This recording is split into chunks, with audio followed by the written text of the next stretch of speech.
My name's Ajwritescrypto. This is VECHAIN'S founder, Sonny Liu, a good friend of mine. This is our third long-form podcast this year.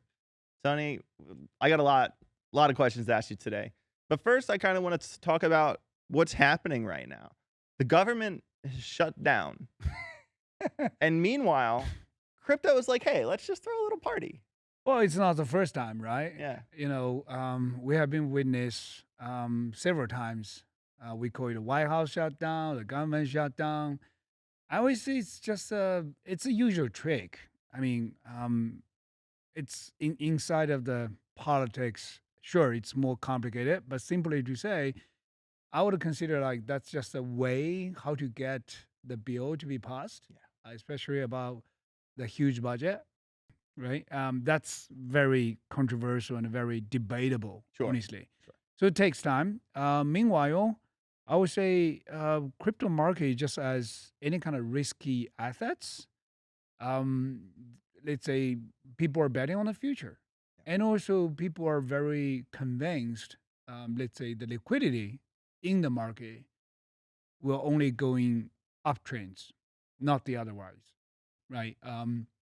I remember like just a few weeks ago, couple weeks ago, the Feds just have a new meetings, start to cut the federal interest about 25 bips. First time in 9 months. Yeah, Yep. yeah. Well, honestly, I feel like they should do it earlier.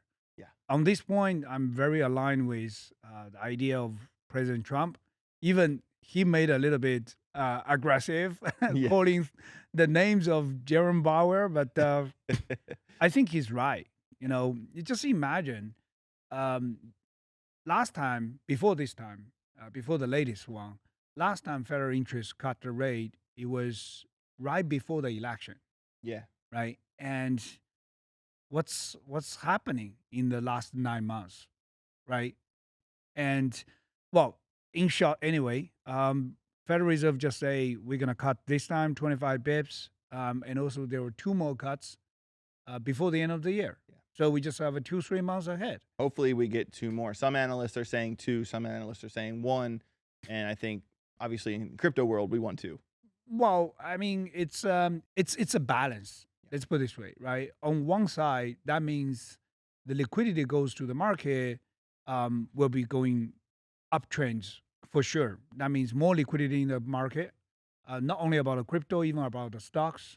If we look at the U.S. stocks market, all-time high as well, Yeah. right? But on the other side, that might also trigger the concern. For some of the investors, trigger the concern like, okay, maybe the economic situation goes soft. That's why Federal Reserve needs to, adjust the, let's say, the interest rate Mhm. to let's say to protect the economy or guarantee the economy growth, Mhm. right? But in my view, it's long due actions. Yeah. It should be done not now. It should be done like 6 months ago Yeah. or even longer, right? So in my mind, the economic situation has been running in this kind of situation for more than 9 months, right? And the federal just has a delayed action in terms of interest cut. So I would say we should have less worry about the economic situation, Yeah. but more bullish prediction about the any kind of risky assets, including the crypto. It's Totally. just simply to because of the liquidity to the market is gonna go higher. Yeah, I actually feel like the whole government shutdown is essentially them playing a big game of chicken. Mhm.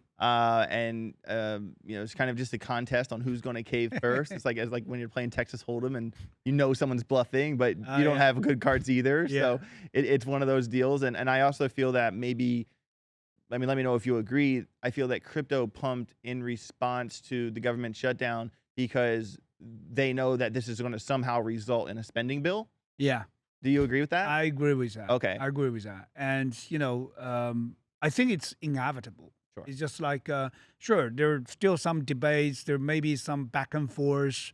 Even maybe there's some negotiation behind that. But it's what the other options? Yeah. Right. You just gotta do it. And It's just a matter of the time. Exactly. And in the past, government shutdowns actually haven't affected the markets that much unless it's shut down for a long time. Oh yeah, So it kind of depends on the it happened duration. once. Yeah. But yeah, I did a little ChatGPT homework on government shutdowns, just so you know. But but to kind of stick to the macro crypto at the moment, every time a year and a half after the Bitcoin halving, we see the run of all runs. Yeah.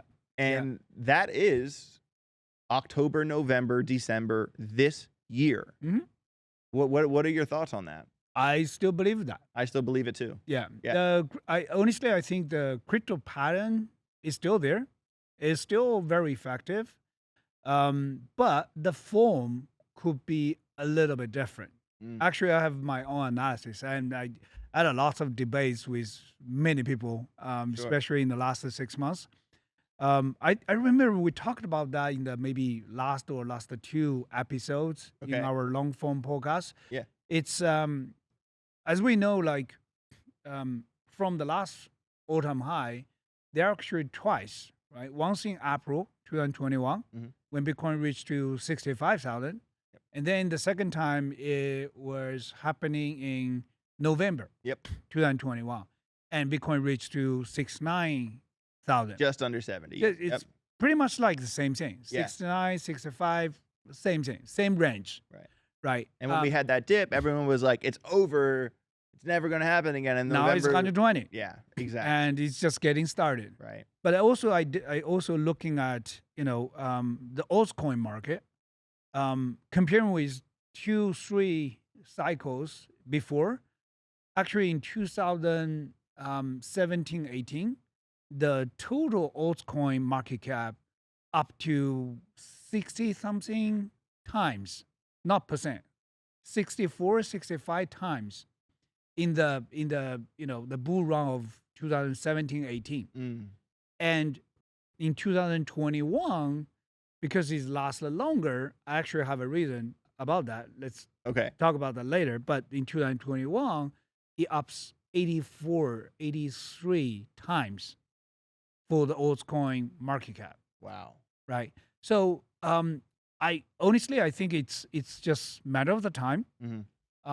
And as we just discussed, the 2 all-time high in 2021 actually from April to November, 7 months apart, right?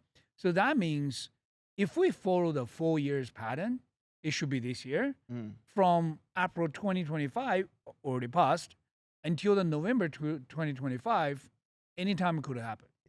And it could happen very fast. Yep. And normally the pumps that we've seen, I feel like there's been a new meta since 2021. Like 2021 was like the dream run, right? Yeah. And since then we've come down, and then we'll pump a couple 100%, we'll give it all back. We'll pump a couple 100%, and we'll give it all back. And then I'm starting to think, is this the new meta where we have a pump and give it back, or will we go back to what we've seen in 2021? And I feel like the answer is probably somewhere in the middle, because recently the SEC we're finally starting to get close to a bunch of the deadlines for the altcoin ETFs. And once the altcoin ETFs, like outside like of Ethereum XRP, once we see an ETF for Litecoin and Bitcoin Cash and Hedera, and once we kind of see that floodgate open, makes me think that, okay, even if we don't see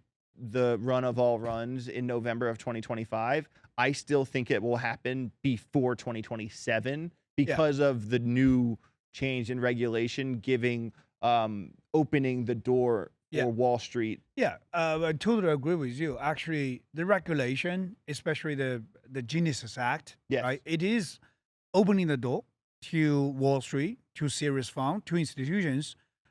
In terms of the ETF or DATs, like digital assets treasury companies, or any kind of institution products, ETP or even DAS, there are many. There are many different forms. And they've done the innovation exemption for DAOs and dApps to grow in America, which is even better. Yeah. But to me, I would say consider those events happening in the finance market or happening to those traditional finance players which we usually call Wall Street guys, Yeah. right? It's just different formats, but it doesn't change the fundamental, which is the most, I would say, like the biggest difference comparing with the two other cycles in the past, which is institutional funds is coming to the crypto. It's just in the different forms. Sure. It don't not necessarily to be like ETF or ETP, those kind of product. As a matter of fact, we have been lending several institutions in the past 6 months. You probably already see the names like BitGo, like Keyrock, Franklin Templeton. Actually, we have 2-3 line up to be onboarded in the next 4 to 6 weeks. For VeChain. For VeChain. This was a question I was going to ask you with yeah. the base, so not to cut you off, but with all the institutional attraction going to other coins, I know Johnny on your team has played a large role, and you've played a large role, and you've been having really big meetings with these institutional investors. Of course, VeChain is extremely institutionally attractive, giving the push with sustainability and Better DAO and real utility. And exactly, there's real utility with VeChain, and I'll put one question aside and I'll stick with this one. So what changes have you seen, like, from your day to day, and what do you expect from the inflow from institutional activity? Well, we call it building up liquidity from institutions, or we build up the institution liquidity.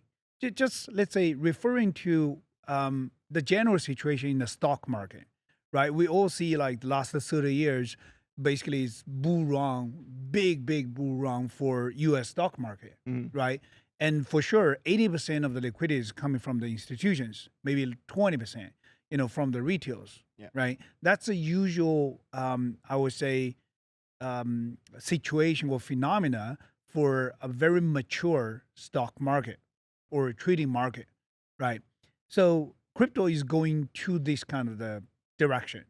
If you look at back like 2017 or even 21, or even go further, like in 2013, it's not like that. It's basically full of the retail full of retail traders or retail liquidities, right? Whales. Right. We call it the whales, but actually, right now the institutions are replacing or starting to grow and play more and more important, significant role in the liquidity making.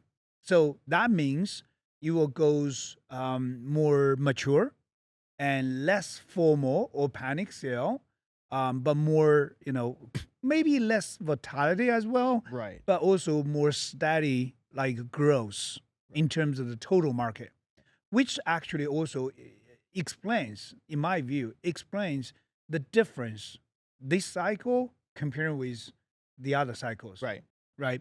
What I meant is, it's, let's say, the crypto pattern, as we discussed, is still there. It's still effective, but just extended. Right. Why? Because the institutions, they play different rules.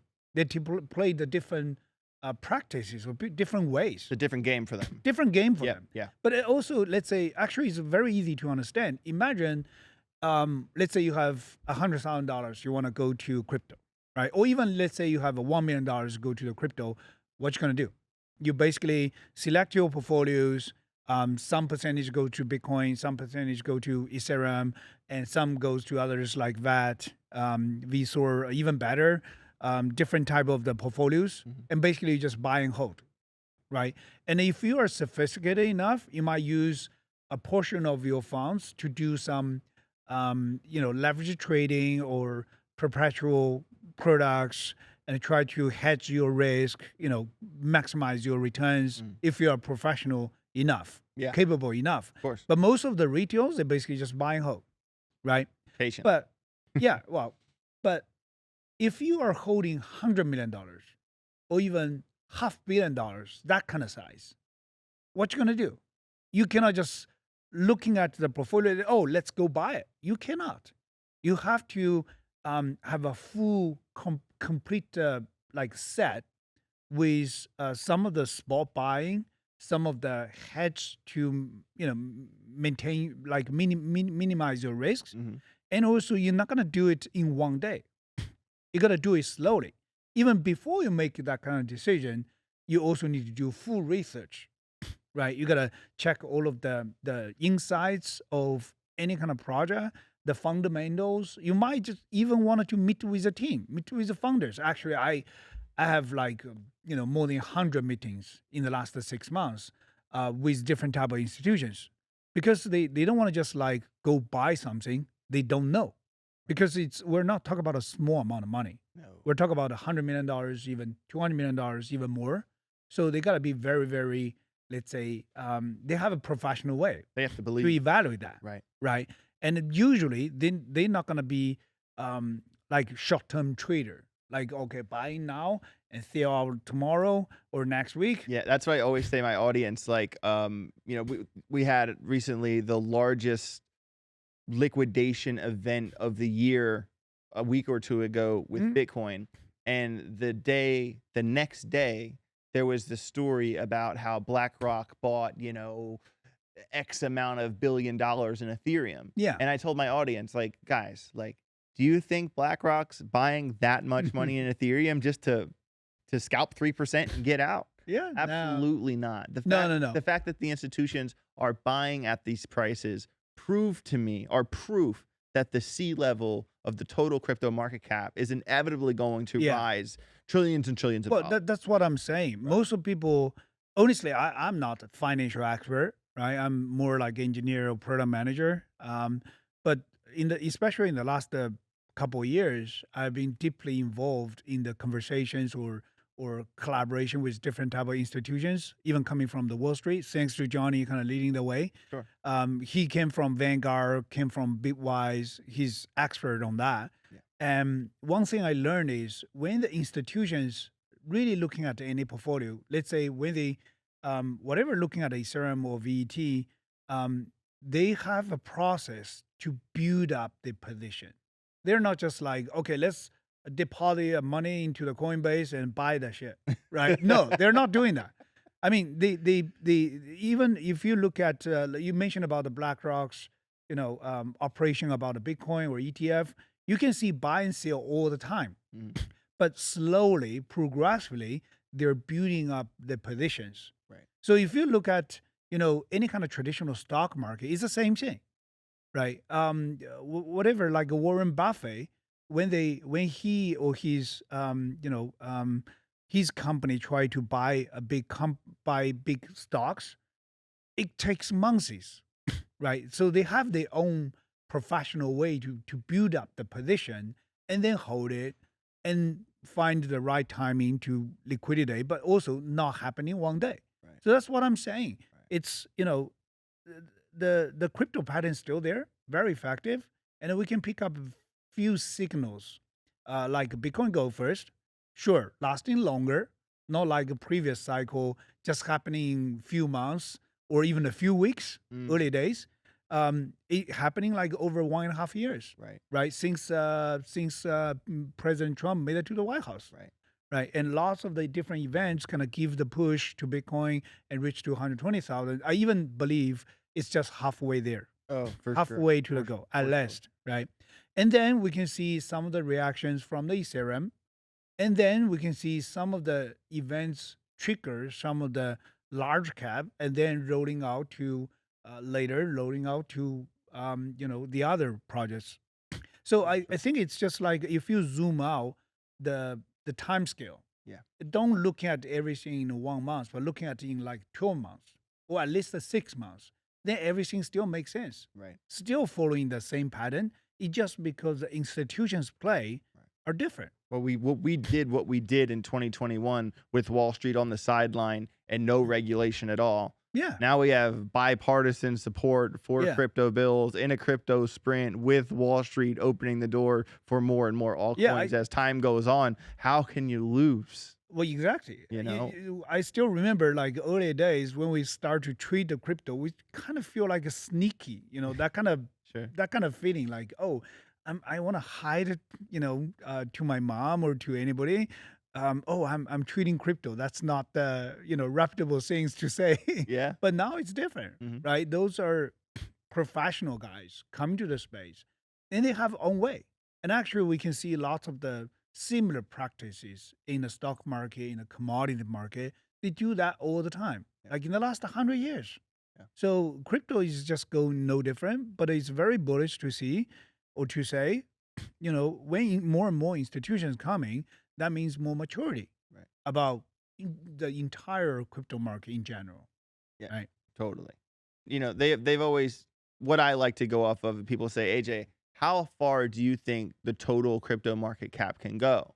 Well, I think to myself, well, what are we trying to chase? Like, what is the bone the dog is chasing? And for me, I would say the gold market. And the gold total market cap's like what, 21, 22 trillion dollars? Yeah. And what I'm asking you is, do you think that in the next decade crypto will flip gold? Well, I would say it's inevitable. Yeah. Firstly, gold has around $15 trillion market cap. 2021. 2021. Oh, Yeah. okay. It's gone up. It's gone up. Yep. All right. Oh, yeah. Gold also made it to all-time high, right? Yes. $20 trillion market cap. And Bitcoin is just better version of gold. And now it's sitting at like 2-3 trillion, right? Still, at least 5 to 10 times that kind of a growth. Mm-hmm. And also, let's see from another angle, another data, Bitcoin dominance as the percentage representing how much value of a Bitcoin versus the entire crypto market, Yes. right? Market cap. And Bitcoin dominance, I mean, the early days data, the data in early days is not so accurate because it was Different game. a different game. Yeah. It's just too early and very few projects, right? Very few successful projects. Lots of the coin just, even including the Litecoin or Dogecoin at that time, it was just like a kids play. Not to cut you off, but crypto started when it started, but the version of crypto we live in now, I feel started in 2020. Oh, yeah. That's a different game before then. Yeah, it's right? a completely different atmosphere. So even considering 2021 cycle, the Bitcoin dominance up to around 70%, 70 something, yeah. but down to 40, less than 40%. I think the lower point was 38, 39%. And that dump was, the 2021 bull run. And now we're finally starting to see Bitcoin dominance come down. I think the Bitcoin dominance high is already in. Yeah. So let's say if Bitcoin averagely, let's give a ballpark 50% as a dominance, right? And then if Bitcoin reached to 20 trillion, that means total crypto market going to be 40 trillion. Simple. Also, we should consider another reference is what's the total market cap of US stocks or the entire stock market around the whole world in general, right? It could be 100 trillion, 200 trillion.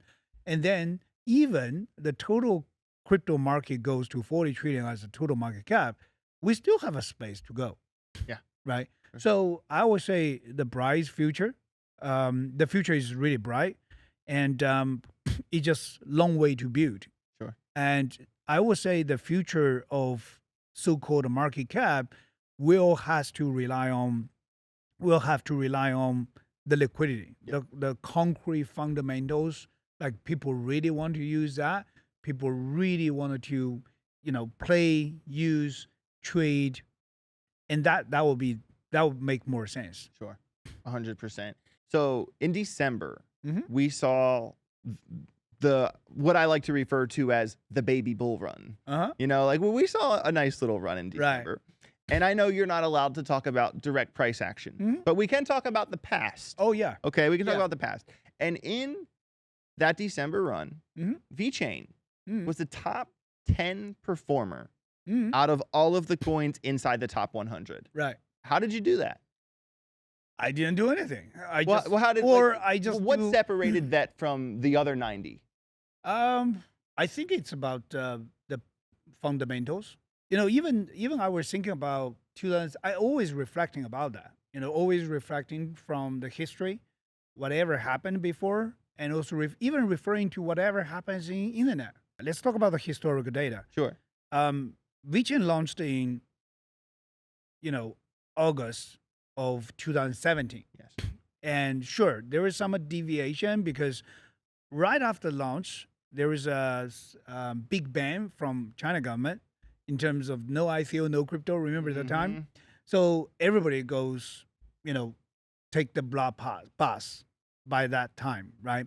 But we calculate the lower point in 2017 after the ban until all-time high, the first all-time high in January 2018, only say just take us 3-4 months.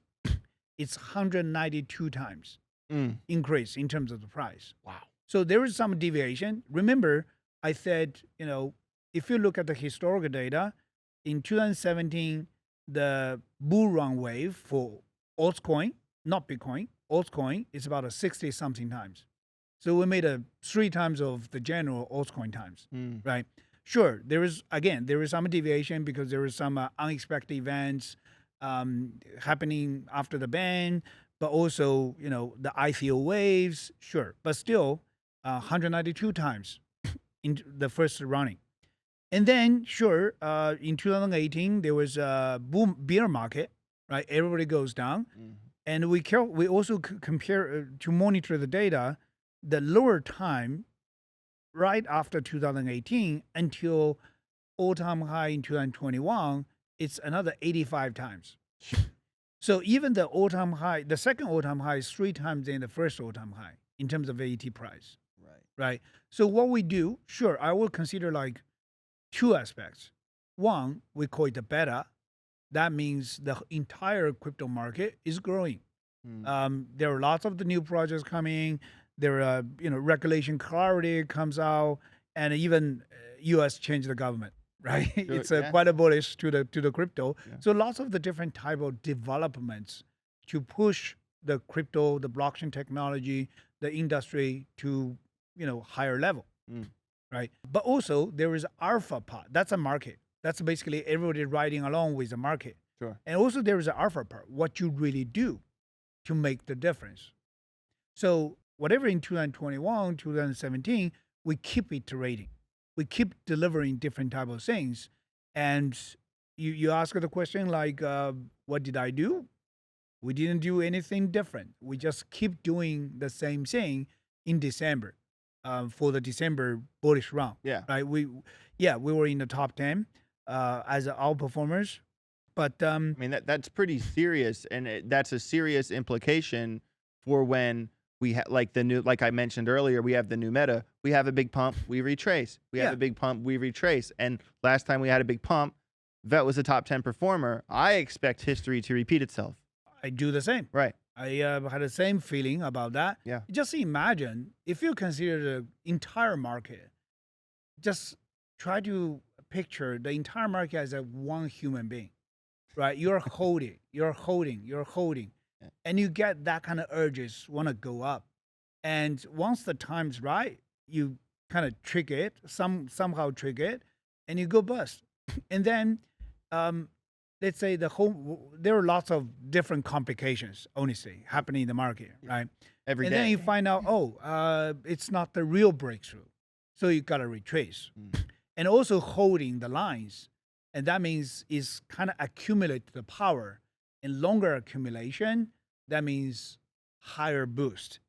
Like after the real trigger happens. It's like the longer the rubber band gets pulled back, the faster the... Exactly. But to us, I would say we're just doing the same. Just keep iterating. Actually, I share the 3 rules with my team. That's my philosophy to do a startup. I believe that's 3 major successful factors if you run a startup, if you want to make your startup goes to a certain successful level. Number 1 is you pick right. That means you got to pick the right industry or right spot, even the right time to do whatever you want to do, right? For example, if during the COVID season, you don't want to invest in any kind of restaurant business, right? That's not not a good choice. But actually, I believe we're in the best timing in the human history to do a technology startup. Think about all of the evolvement coming from blockchain, crypto, AI, IoT devices. We're sitting in a historical crossroads, I would say, with all of the emerging technology involvement. It just makes everything super easier. Mm. I think I believe Sam Altman said the same thing just a couple of weeks ago. Mm. You know, his point is very straightforward as well. With lots of involvement coming from AI, you can just build up the stuff very easily, right? And then you gotta go, iterate all the time, and AI just make it super easy. Yeah. Right. So pick right. I think we're in the right spot. 100%. And then choose long. That's the most difficult part. Because let's say most of people will, let's say, try to following the short term game, right? Honestly, I don't blame that kind of the situation. Mm. Let's say if you can make a quick cash in 6 months or 2 years, you do that. Yeah. Right. That's a human nature. But if you really want to make a really big success, real success, you gotta have a patience. You gotta keep building.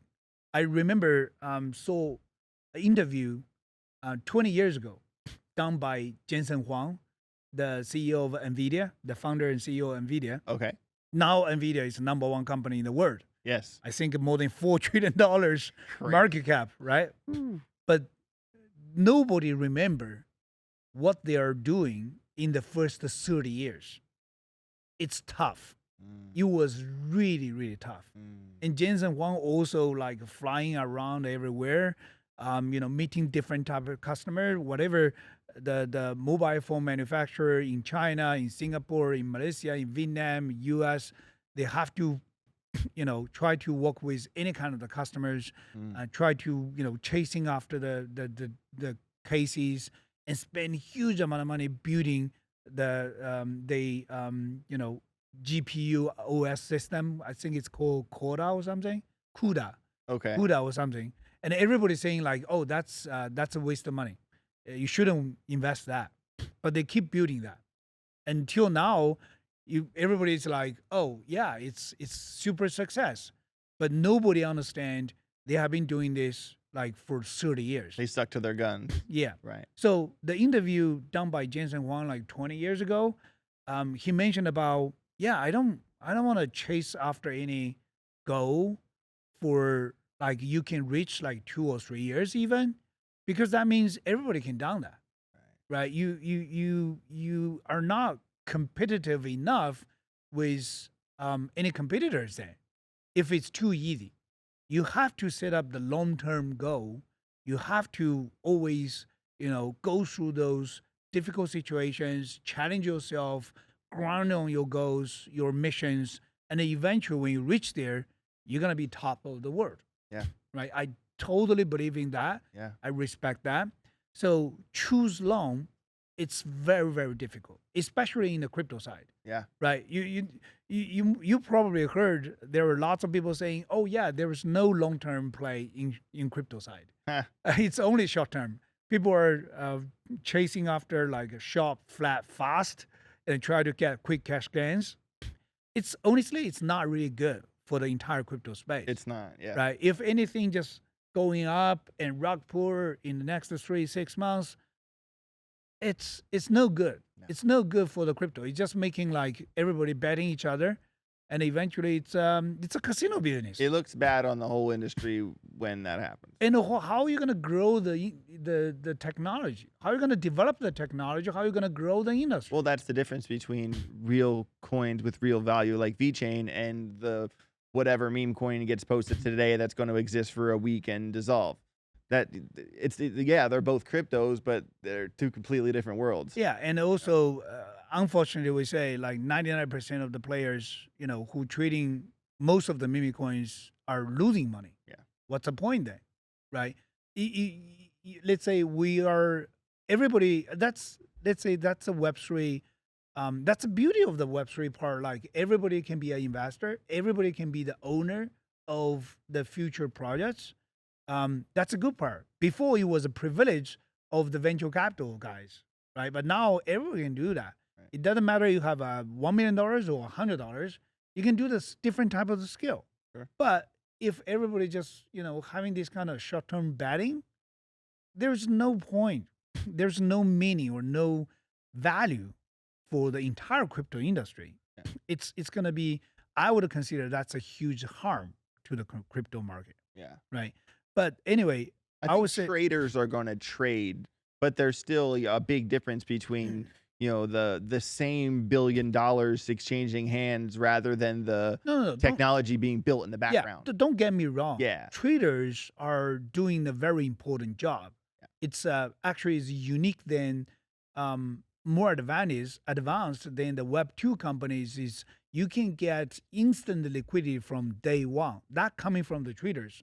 That coming from the markets. Don't get me wrong. That's very, very important. Right. But also, we cannot ignore the other important part is building the stuff. Exactly. Building the real utility, building the application people like to use on a daily basis, and then you can go further, right? So the second point I mentioned is choose long.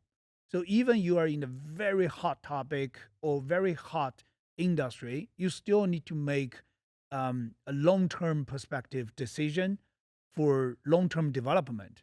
To resist, meanwhile, you have to resist the temptation Right. coming from whatever the quick cash or short-term gains. Or even like in 2021, like every crypto project wanted to be a metaverse project, Yeah. because that was the hot topic. But the coins that ignored that and just stayed what they were doing ended up being better. Yeah, but you gotta think through, right? You gotta have your understanding why I go this. What is about DeFi? What is about NFT? Or what is about AI? What's your elaboration? What's your logic? What do you believe that? We can talk about this later. I have my own thoughts. Yeah. So first one is pick right. Second one is choose long, and the third is actually the very interesting part. Is very anti the human philosophy or human mindset, normal mindset. So most of the people think like, okay, I'm already in the right industry or right track, right? And I choose long, so I have time. Well, I'm patient. Let's say the most of founders needs to be patient. Yeah. Right. So you feel like, okay, I have time. I can do it slowly, steady. Build the consolidated base. No, you cannot do that. So even you choose right, you pick right, you choose long, you still need to iterate extremely fast. You cannot just wait. You cannot just doing like chill work, taking time and build stuff. You iterate like maybe every 2 years. No, you cannot survive through, right? You have to iterate extremely fast. You kind of, even there's no one is competing you in the same track, fine, compete with yourself. You got to race with yourself. And as long as you can do that, then the success is just, it's just like solving the equation of mathematics, right? And you will get there. Yeah. That's it. Pick right. Choose long. Iterate extremely fast. So to any kind of founders, that's my suggestions. I didn't invent that. I love honestly. I listen from many founders, successful founders, read about many books. That's all they do. They always do like that. Yeah. Right.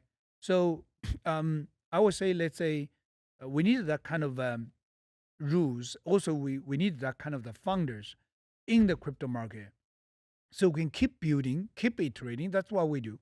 And also, I find out it's very interesting to respond to your previous question, like what's happening in December.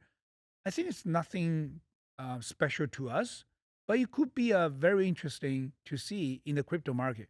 Especially in the last 6 months, I noticed there were a very interesting situation is most of the crypto projects are kind of get crowded in the same track. Mm-hmm. DeFi payment, stablecoin. Now it's DEXs. Or even a GameFi. It's kind of like DeFi combined with gaming, right?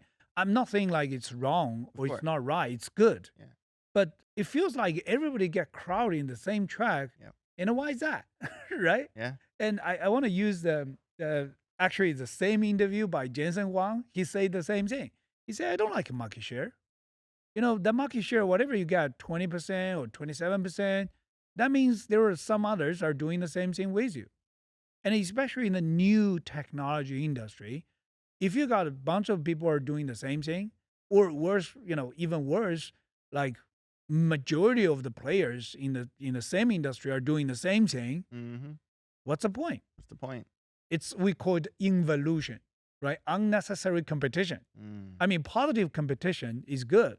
It's gonna drive you to, keep innovating, deliver something new, try to make a difference. But right now, sometimes I feel like we're kind of alone in this market. Well, Because we do. well, there certainly is. It is a crowded room inside the RWA space. Hmm? I can't ignore that. But the way VeChain is approaching the RWA space with the Better DAO and the X to Earn model, you are alone.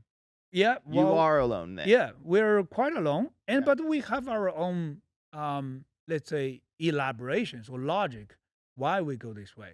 So simply to say, the VBETA DAO is digitalized or tokenized human actions. Yes. So the point is, okay, it's also a real world assets, but it's just a specific category of human action as a human action. Right? Firstly, I believe human action has a value. It should be considered as assets. But before, the human action is very difficult to verify and also reward with instant feedback. Right? So that's why people don't really consider, oh, that's assets. But actually think about that. When you put your time, work for any kind of company, you get paid. Yep. Every week, every month. Money, ladies and gentlemen. Yeah, that's assets. Exactly. Right? That's assets. But in a traditional organization or traditional world, you have to go through, the corporation formats to make it tokenized, make it monetized. That's your paycheck. That's your salary. Exactly. Right? Or bonus, whatever. Right? But what about if we are able to tokenize, or let's say first discover the human actions and verify that instantly, and then you're able to make the human action, even on a daily basis, with some value. Those are value you, let's say, it's a new discovery of the human actions or human value, which were not be able to discover before. I get excited about that. So it's a really like a marginal effect network. If we think about the internet, it's the same thing. It happened once in internet. Right. Before, when you try to let's say run a business, right? You put the efforts, engage with a customer, you want to close a deal. And let's say you put 3 months effort, and how much you want to close? You want to close as high as you can. Of course. Right? Then you can make a big profit. You can have a fat bonus check by your work. And so if somebody tells you, oh, I have a $10 deal, are you interested? What you going to say? You say, no, I don't have time for that. Yeah. Even like a $50 deal, you don't want to have time for that. Yeah. Right? You don't even care for that. Right. Because it's the ROI doesn't work. Right. But with internet technology, it's not you to do that, or you behind the machine to do that. The e-commerce platform is running 7/24, outreaching any customer in the world. You don't care they bring you $200 or $20 or $2,000, right? The machine is doing the service for you, selling your products, closing your transactions, make your business. That's what we called the marginal effect. So basically, the small amount of transaction or small value of transaction, or we can call fractional value transactions, is able to monetize or discovered by the technology involvement. That's what the internet did. Yeah. So the same thing applying to the Web3. Then that's why we choose a different way. Don't get crowded in the same track, but always try to make difference. Yeah. And I believe that's something we should do. Yeah. I believe that's even the ultimate goal or ultimate way to maximize the feature or functionalities or utilities of the blockchain technology. Yeah. Think about what is the core essence of Web3 technology. It's always user-centric. It's microtransactions, right? It's decentralized power. It's fitting every way in this kind of narrative. Yeah. So Yeah, so far, not everybody is getting that.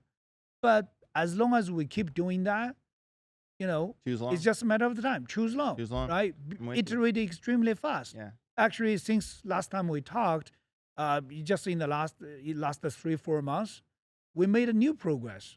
You know, firstly, V-Word as our wallet app hmm just reached the 5 million downloads.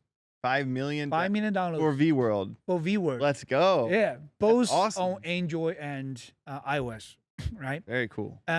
Also, VBetterDAO just reached accumulated 5 million addresses. That means 5 million users as well. Wow. And you know, we talk about the 2 superstar application. Remember that? Oh, Mugshot, we were Cleanify? we were trying to actually it's a green card. We were trying to say, oh, we wanted to have the first superstar application by then. We set up the target like the first 1 million user you can reach. That means you're a superstar, right? Okay. Now, actually, Mugshot and Green Card passed the 2 million users now. Oh, wow. It grows like really fast. I mean, it's Wait, so Mugshot, last time we talked, Mugshot just hit 1 million. yeah, now it's Mugshot 2.3, 2.4. That last podcast wasn't that long ago. No. Honestly, Wow. I'm still not satisfying the progress. And even the Green Card is catching up. Yeah. It's reaching 2 million addresses also. So, and also 51 applications. You know, it's so funny with VBetter. You know, I have my Cybertruck and you know, I'm driving around, and sometimes people ask me like, "Hey, like, is this like what's up with this whole crypto thing? Like, you know, like my dad thinks it's a scam. Like, what do you do?" And I'm like, "Well, scan the QR on the side of the of the truck." Yeah. And they're like, "All right, what does this do?" I'm like, "Well, download this wallet. And next time you drink a cup of coffee, do this. Or, you know, go clean a park, or, you know, use your grocery receipts. Like, do the things you're already doing." Yeah. You're already doing these things in your day. It's Yeah. such an easy thing to talk about. And every time I have that conversation with a stranger, I see the light bulb go off in their eye. Yeah. They go, "No way, I can do that." Yeah, Like, I had no idea I can do Yeah, that. And I yeah, think yeah. that just getting that one by one message out Yeah. is the most powerful thing, at least from my I appreciate that, experience. man. I you know? appreciate to be the ambassador for the VBetterDAO. Of course. But generally speaking, I would say, you know, we are doing something different, something unique. Yeah. But I think it's very necessary to the entire crypto market. Why is that? I have a recent reflections I want to share with you. Okay. Also share with your audiences as well. Hey, smash the like, subscribe, by the way. Oh yeah. Think about we always saying like crypto, Web3, the most successful use case so far, stablecoin. Right? You agree with that? Yeah. And I agree with that as well. I believe that. And stablecoin representing a next generation of payment solution. And especially for overseas, like across the different type of jurisdictions, right? Honestly, if you think about credit card or even the internet payment, like PayPal, Alipay, WeChat Pay, honestly, in one jurisdiction, it's pretty easy. To most of the user, it's very convenient, right? People don't want to change the habit and go through with the Web3 payments. But also when it crosses the jurisdictions, That's hard. it's hard. I just tweeted today that mass adoption will be complete when I can pay my Amex off with crypto. I just tweeted, that's so funny you said that. And then someone commented underneath, "You won't need your Amex anymore." Exactly. Right? I was like, well, honestly, I witnessed, like in the last 20 years, I witnessed that kind of change. Even the PayPal is honestly is not, I have to say, is not really advanced as WeChat Pay or Alipay in China. Sure. I believe Elon Musk say the same thing. Elon Musk is showing some of the vids, like when he just made it to the Twitter, he had some internal meeting. He said, "Oh, let's copy WeChat." Remember that vids? No. You should look up. You should look up. I think I missed that one. Yeah. Okay. Elon Musk say that actually when he had internal meeting in the Twitter, like in the first couple of weeks when he just bought Twitter and tried to change everything. Oh, right, and right, he said like, let's copy WeChat. WeChat is so great. And he like fired a bunch of people. Like, Yeah. what are you guys doing here? And he like made people say like, "What do you do every week?" Yeah, think, right? Bring the thinker. Bring the thinker. That's so funny. So my point is, you know, the WeChat Pay is so advanced than credit cards. But when you, let's say, when you the first time, you still use a credit card. I still use a credit card Sure. even today, Yeah. right? But when you first time use a credit card, you feel like, oh yeah, it's so great. I don't need to bring all of the cash. I don't need to bring a big wallet, and I'm afraid to lose my cash or get robbed or something. All of the disadvantages, right? The challenges. But with a credit card, basically you have a one single piece of metal or plastic even, and you can do that. Yep. Very simple. And now with Apple Pay, with the Touch Pay, with a tap, it make it even more convenient, right? But actually, WeChat is even go advanced, even go further. Honestly, people now in China, they don't carry any wallet. The mobile phone is a wallet. Right. You go to the convenience store, you go to the restaurant, even you pay your utility bills, you pay everything, gas fees. You can just use the QR code or any type of the payment through the WeChat, and it's super easy, super convenient. I mean, you can even tap to pay with your phone. So what I'm saying is, like, we can see from credit card to internet payment, you can see the clear advantage, but based on the user experiences. So user has better experience, they adopt that. Exactly. Right? People are always going to go for what's fastest and what's most reliable. Exactly. Yes. Right. And eventually now, like I said, nobody even carry the credit card. Most people just have the mobile phone. Yeah. However, when they travel abroad, they cannot do that. They still need to go back to even cash because of the borders between the different type of jurisdictions or different type of the financial systems. I think that's the future of the Web3 payment as a next generation payment solution, right? However, most of people missing or ignoring one thing: how internet payment started. Let's say, think about the PayPal, think about the WeChat Pay or Alipay, how they get started. People, maybe a couple of genius guys, they're really smart, they come up with great ideas, they innovate that, they invent that, right? How they gonna get mass adoption to everybody? No idea? I mean, convenience? Okay, I give you a hint. Amazon. Oh. Or Alibaba. Yeah, by saving time. It's just convenience. It's Amazon is represent a use case. And internet payment like PayPal represent the payment solutions. Right. So firstly, I still remember the first time I used Amazon, it was a pain in the ass. Every time you try to finish your transactions, you gotta try the different type of your bank card or credit card or debit card. We've all been there. And receiving the SMS message and it goes through the process. Sometimes it's just like, oh yeah, let's forget about it. Right? It's painful.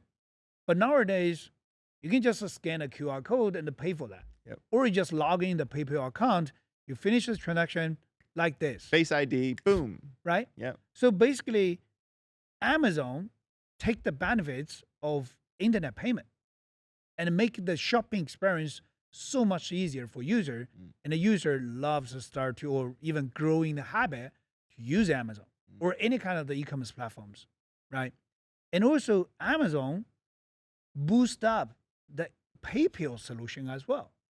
People were like, oh yeah, if I have to use Amazon, I have to use PayPal, right? It's just much better. Circle.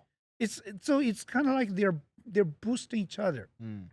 So it represents two things: the revolution in the payment solution, also the new use cases. So imagine without Amazon or without any kind of e-commerce platform, the internet payment solution not gonna go that fast. Exactly. Right? Also, without internet payment solution, Amazon not gonna grow that fast as well. So basically, they're like a couple each other. They're boosting each other. It represents payment solution use case. Okay. So now, think about a crypto. Again, Web3 payment is the next generation of payment solution. I agree with that. Stablecoin, I totally with that. I like that. Where is the use case? Where do you use your stablecoin? That's a real challenge. I mean, someone actually, asked me. They were like, when's the last time you've spent crypto to buy something? And it's just like, well, generally, like, I hold my crypto, like, because I'm building a portfolio. Yeah. Like, I want price go up, You know, we all want price to go up. Yeah. But like, when's the last time like you've done it and really like, besides like doing things on VBetter, Right. like that's the only time like even myself, like I don't spend my crypto. I'd rather save my crypto. Oh yeah. And I think you're totally right. So like, I mean, other than NFTs, I buy NFTs. Like I'm a Bored Ape, stuff like that. Yeah. But it's not really, and this is common It's for crypto different people. utilities. Yeah. I would say. Yeah. Right. But even honestly, also a user for the crypto credit card. Mhm. So I top my crypto into like a better card or crypto.com, Mhm. so I can pay for like with the Visa card to pay for my trip, my hotel, my Airbnb, my food. It's super easy, super convenient. However, we miss the one thing is most of people, normal people, ordinary people, they're not Web3 people. How do they know? Like, even you considering the process, like, or get some crypto, top it to the credit card, and then pay for it. It's still painful, Yeah. right? It's still like I couldn't imagine like my mom start to use as a crypto credit card user. Yeah. She just don't know how to do that. There is that barrier of entry, And and yeah. firstly, don't get me wrong. It's let's say it's just the necessary steps, but the future must be different, must be better, so much better, Mhm. right? And what we're missing, use cases. As I use my mom as an example all the time. 10 years ago, 15 years ago, she was terrified to, even use a mobile bank in her phone. My dad was the same way. Yeah, she was like, how can I trust put the money into a phone? I'm not putting my credit card on my computer. No way. Oh yeah, like Yeah. what about I get stolen? What about I get hacked? Or what about I lost my phone? Something like that. Yeah. But nowadays she sometimes call me like, I need a couple $100 for this for that. Transfer to my WeChat account, and basically we just using the chatting box and very easy process and send to her, and she used everywhere, right? So there's still I would say a gap between the normal user adoption to the Web3 world. Right. But what we're missing is the real use case and with Web2 experiences.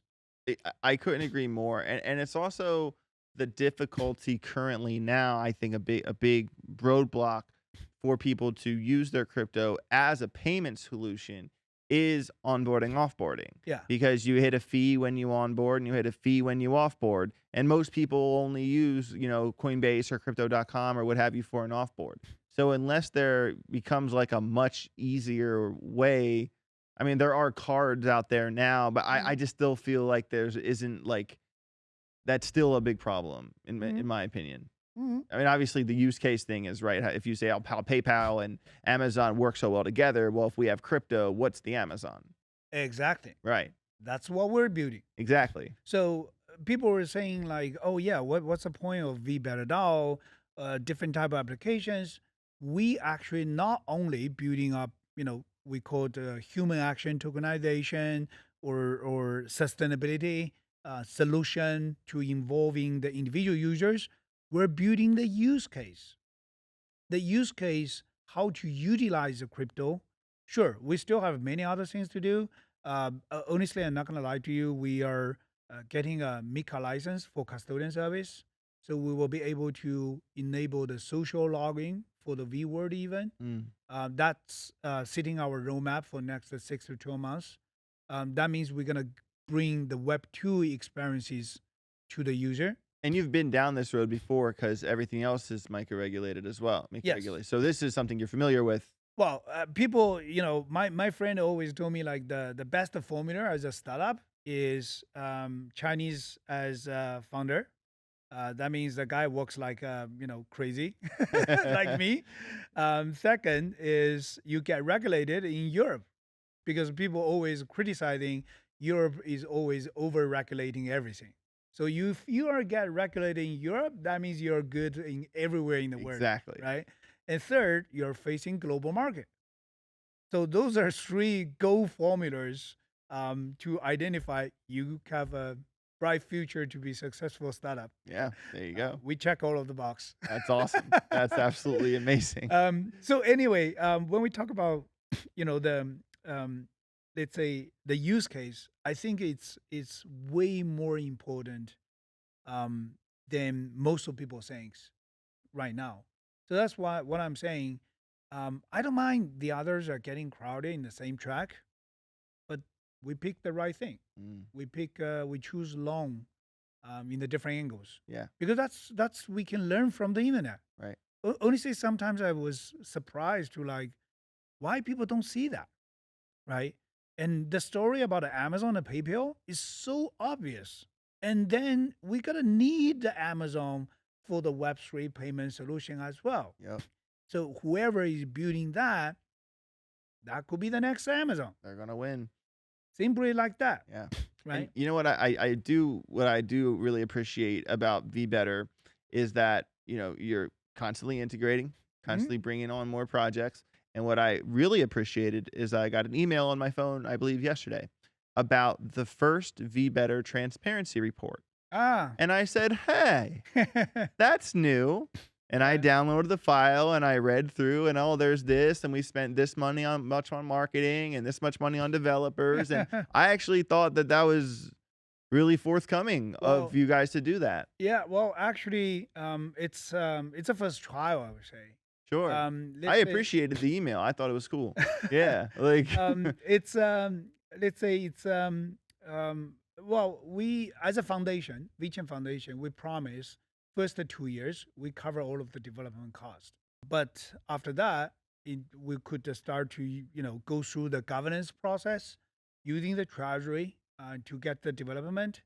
But yeah, that's just let's say following our roadmaps. It's part of the story, part of the plans. Sure. And actually, recently, that's another iteration. We delivered the new white paper for VBetter DAO. Yep. VBetter DAO 2.0.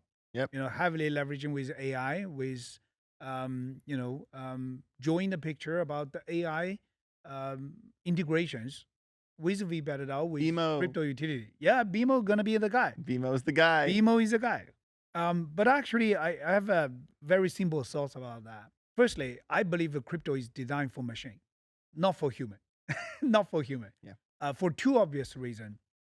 One, microtransactions, right? The crypto has so much advantage in terms of executing microtransactions. It's so much cheaper, faster, and it's scalable, right? But let's say human doesn't care about microtransactions. Let's say, AJ, I owe you 5 cents. What, you expect me to pay you back? Right now. If I pay you back, I might end up like $2 of cost, transaction cost or something, right? It doesn't make any sense. No. And also the other point is only machine will process 1,000 transactions per second, not human.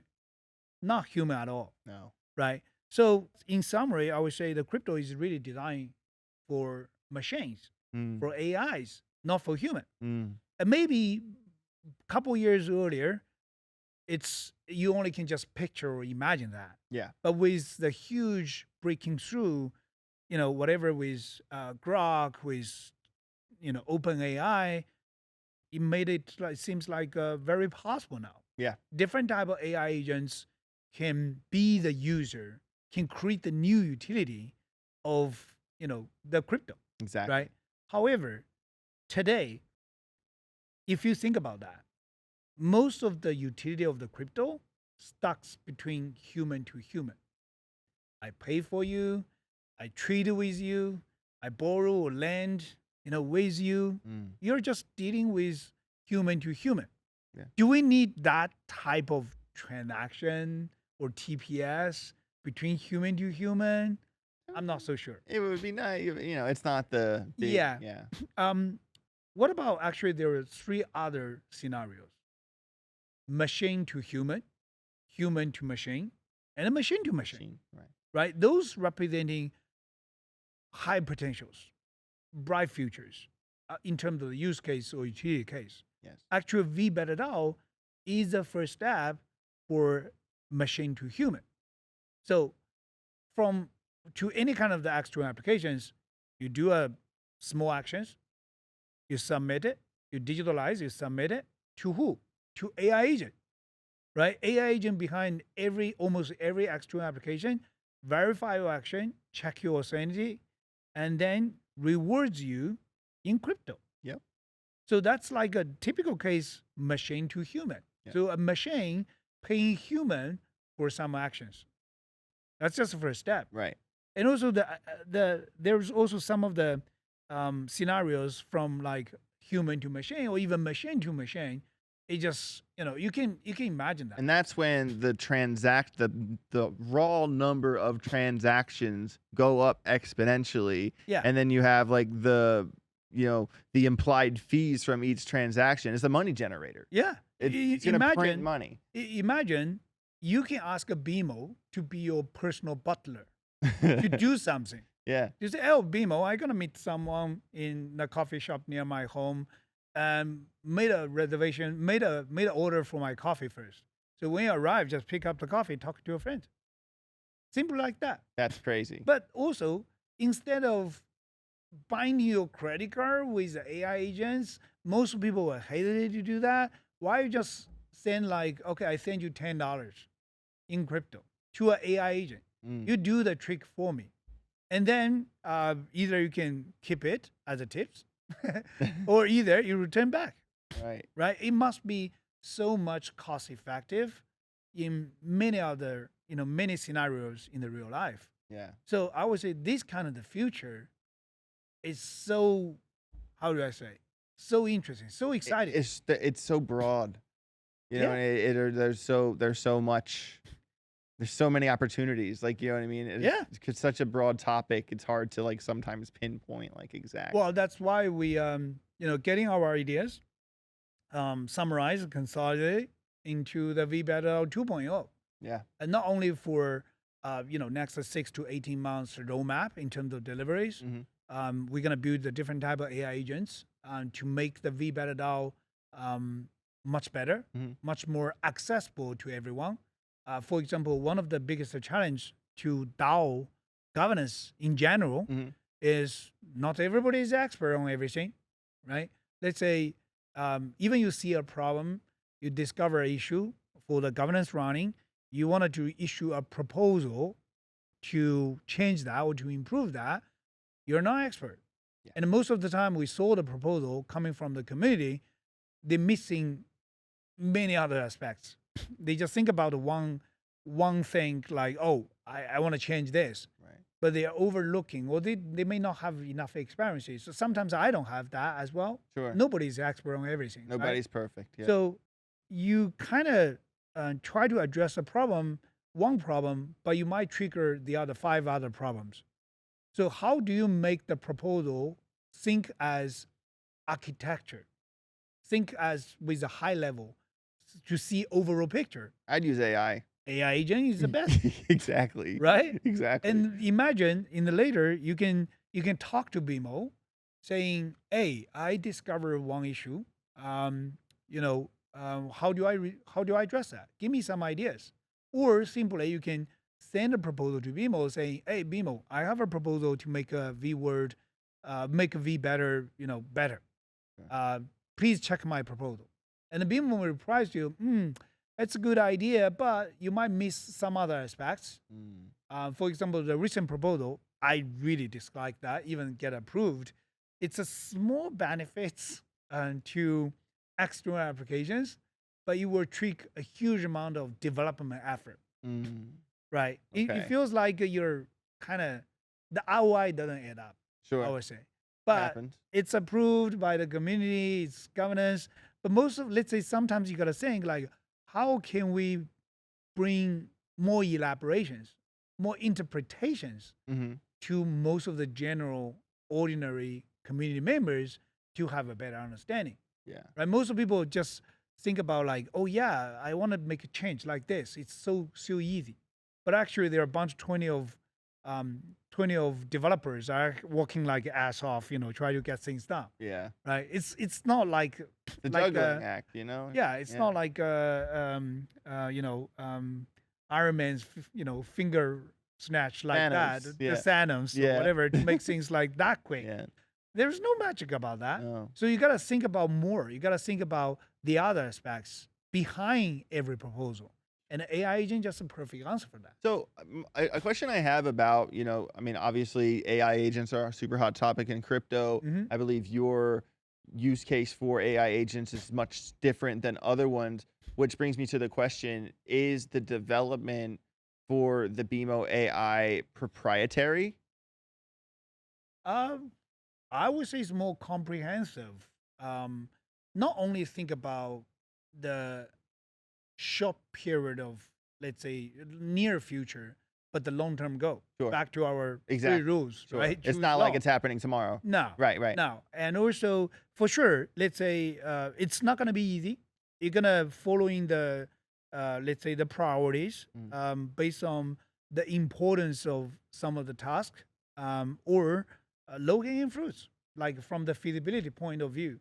And also, you got to iterate extremely fast. Sure. But the idea is, again, back to the fundamental, crypto is designed for machine. And Yeah. eventually, token will be used by the AI agents, by machines, to continue to expand the ecosystem growth. Right. And that could give more accessibility to even normal users. You don't need to be crypto expert. You don't need to be an AI expert, but you can still part of the play, use the different type of applications on a daily basis. Right.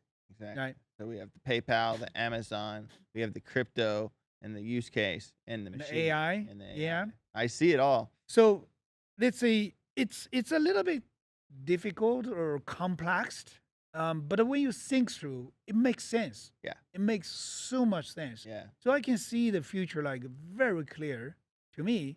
Even that's why I don't mind like we're alone in this track. That's good. You should be. We just race with others. We're not racing with others, but we're racing with ourselves. Sure. We could keep pushing ourselves, iterating extremely fast.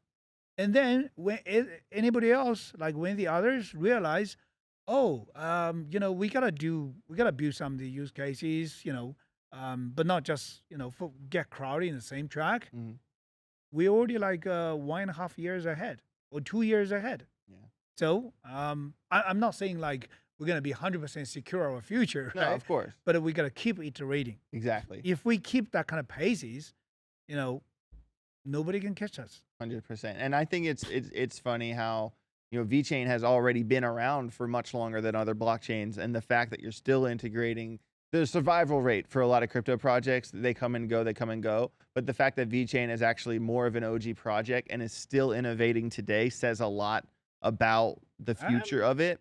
Our mission is not finished. Exactly. So we just gotta keep doing that, For sure. right? So I do like our background here at Sin City Crypto. The sun is kind of going down. And I thought that was an appropriate background, because the year is ending. Yeah. The sun's going down on 2025. So I guess my next question to you is, before the year ends, what is like one thing you would love to see like for VeChain, or even if it's for the company side or the team side or the utility side? What's one thing on your mind you'd really like to see get done by the end of the year? I would say user growth. User growth. User growth is like a proof or a checkpoint for everything. Mhm. For your strategy, the rightness of your strategy, your attractive or your let's say your perfection or perfection of your products, Mm. the attraction to the users, and also proving the team efficiencies, Mm. right? So user growth, it's actually also learning from the internet. It's the same thing. Yeah. When internet gets started, people also doing the same thing. It's very similar. Yeah. It's it's really amazing to see like the human history always repeat itself. It really does. really does. What's the saying? History doesn't repeat itself, but it often rhymes. Oh yeah, of course. That's Well, 100%. because we are, let's say, human has a brain. That's the difference. between animals and a human. Yeah. The brain always reflecting and learning from the past. Yeah. It's just going much more faster. But the machines keep developing, and we're still like human brain 1.0. Oh, Like but we still have the same brain hardware. is still behind that. Yeah. Right? Behind the machines. Yeah. You cannot ignore that. No. So if you think about the internet is the same thing. Like when internet gets started, everybody building the .com. Yep. Right, website. Even the news or contents in the website, 80% of the contents are pretty similar, right? And what makes the difference? The utility, the real utility. Whatever the social networks built by Facebook, e-commerce platform built by Amazon, or internet payment by PayPal. Sure. It's a utility. Yeah. User use that for different purpose, for really make their life easier or better. Then they start to be the user of whatever the platform is. Sure. Coming from Apple to Facebook to Amazon to even Netflix. Now is TikTok, Instagram. Yep. The same thing. Yeah. You have something attract the user, and user use that for some purpose. Yep. Whatever is for work, for entertainment, for lecture, something. Totally. Right. I'm with you. So, for me, it's the same.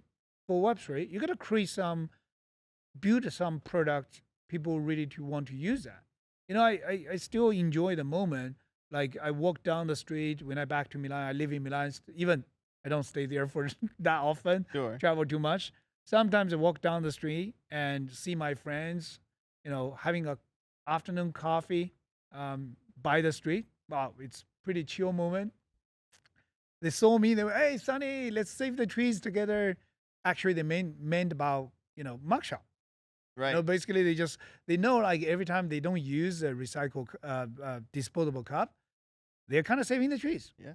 That's kind of utility.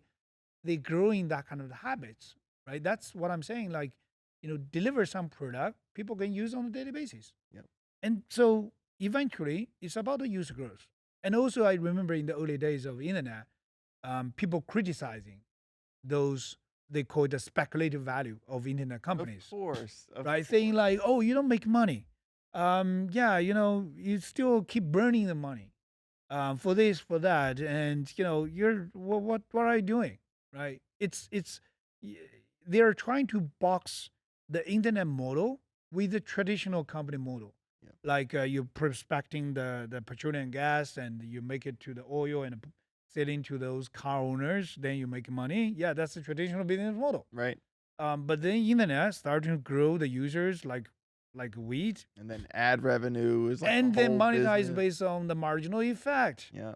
But nobody can see that And, at that time. and then content is gold. Like we remember back in 8th grade, when I was in 8th grade, they wanted to basically put everyone in a different, you're going to be a nurse, you're going to work construction, you're going to do this. yeah. And I struggled in 8th grade because what I ended up doing for a living didn't exist yet. Yeah. And I think that that's going to be a continued problem for kids growing up. Their job, what they're meant to do, probably doesn't exist yet. Thanks to internet or thanks to any kind of technology involvement. Yep. Right. Exactly. So I think the Web3 is the same. That's why I'm focused on very much about the user growth. Every week, I ask my assistant to bring me the data. How many applications? How many users so far? How many actions coming from all over the different type of external applications? By the way, kudos to VDelegate. Mario is a great guy. VDelegate developed sustainability proof, like showing the live action dashboard coming from all of the external applications coming from VParadDAO. Like we save this many trees, this many gallons of water. How many, energy saved, how many water preserved, something like that. That's awesome. Right. And so far, it just reached to 40 million actions. Basically, by the end of the year, I want to see the growth day by day, quicker and quicker in terms of the user growth, in terms of actions, and then we'll be closer and closer to the way to deliver new business models and eventually make a sustainable running for the entire DAO ecosystem. Exactly. And everybody out there, if you've never used VBetterDAO before, click the link down below, download the VWorld wallet. That is the window, that is the opening to door to the VBetterDAO, where you can earn rewards by doing simple actions you probably do already every day. Just earn free crypto by doing things you're already doing. So, Sonny, as you know, every time I do an interview with a founder or a CMO or something, I always do a tweet. And I say, hey, everybody, next week I'm interviewing Sunny Lu from VeChain. If you could ask Sunny Lu anything you wanted, what would it be? And I always pick a question or pick an answer or two. I give that person's name a shout out and I send him $100 in crypto. All right. So cool. So I got 2 questions pulled from the audience here. And each of these people gets $100. Oh, cool. In VeChain. All right. Congratulations to whoever the winner. Congratulations. The first one is Jordan Sauer at Jordan Sauer 1. He asks, Sonny, what is your spirit animal? Oh, spirit animal. That's a tough one. Well, honestly, I just voiced up anything pop in my mind. The first thing, first idea, right? I would say dragon. A dragon. Well, honestly, there might be some difference between Asian dragon and Western dragon. Right? Eastern dragon, Western dragon is 2 different things. Sure. Usually, Western dragon is evil stuff. But Game of Thrones. Yeah, like Game of Thrones or Lord of the Rings. Sure, right? But actually, in the Eastern, dragon means protectors. For the whole people. Sure. For the entire race, for the entire country. Especially, usually people when we're connecting with China with dragon. Sure. China dragon. You always see like the tattoos and the art and stuff like that. It's pretty cool. It is pretty cool. So I would consider like, well, don't misleading like I'm gonna use a dragon because I'm evil. No.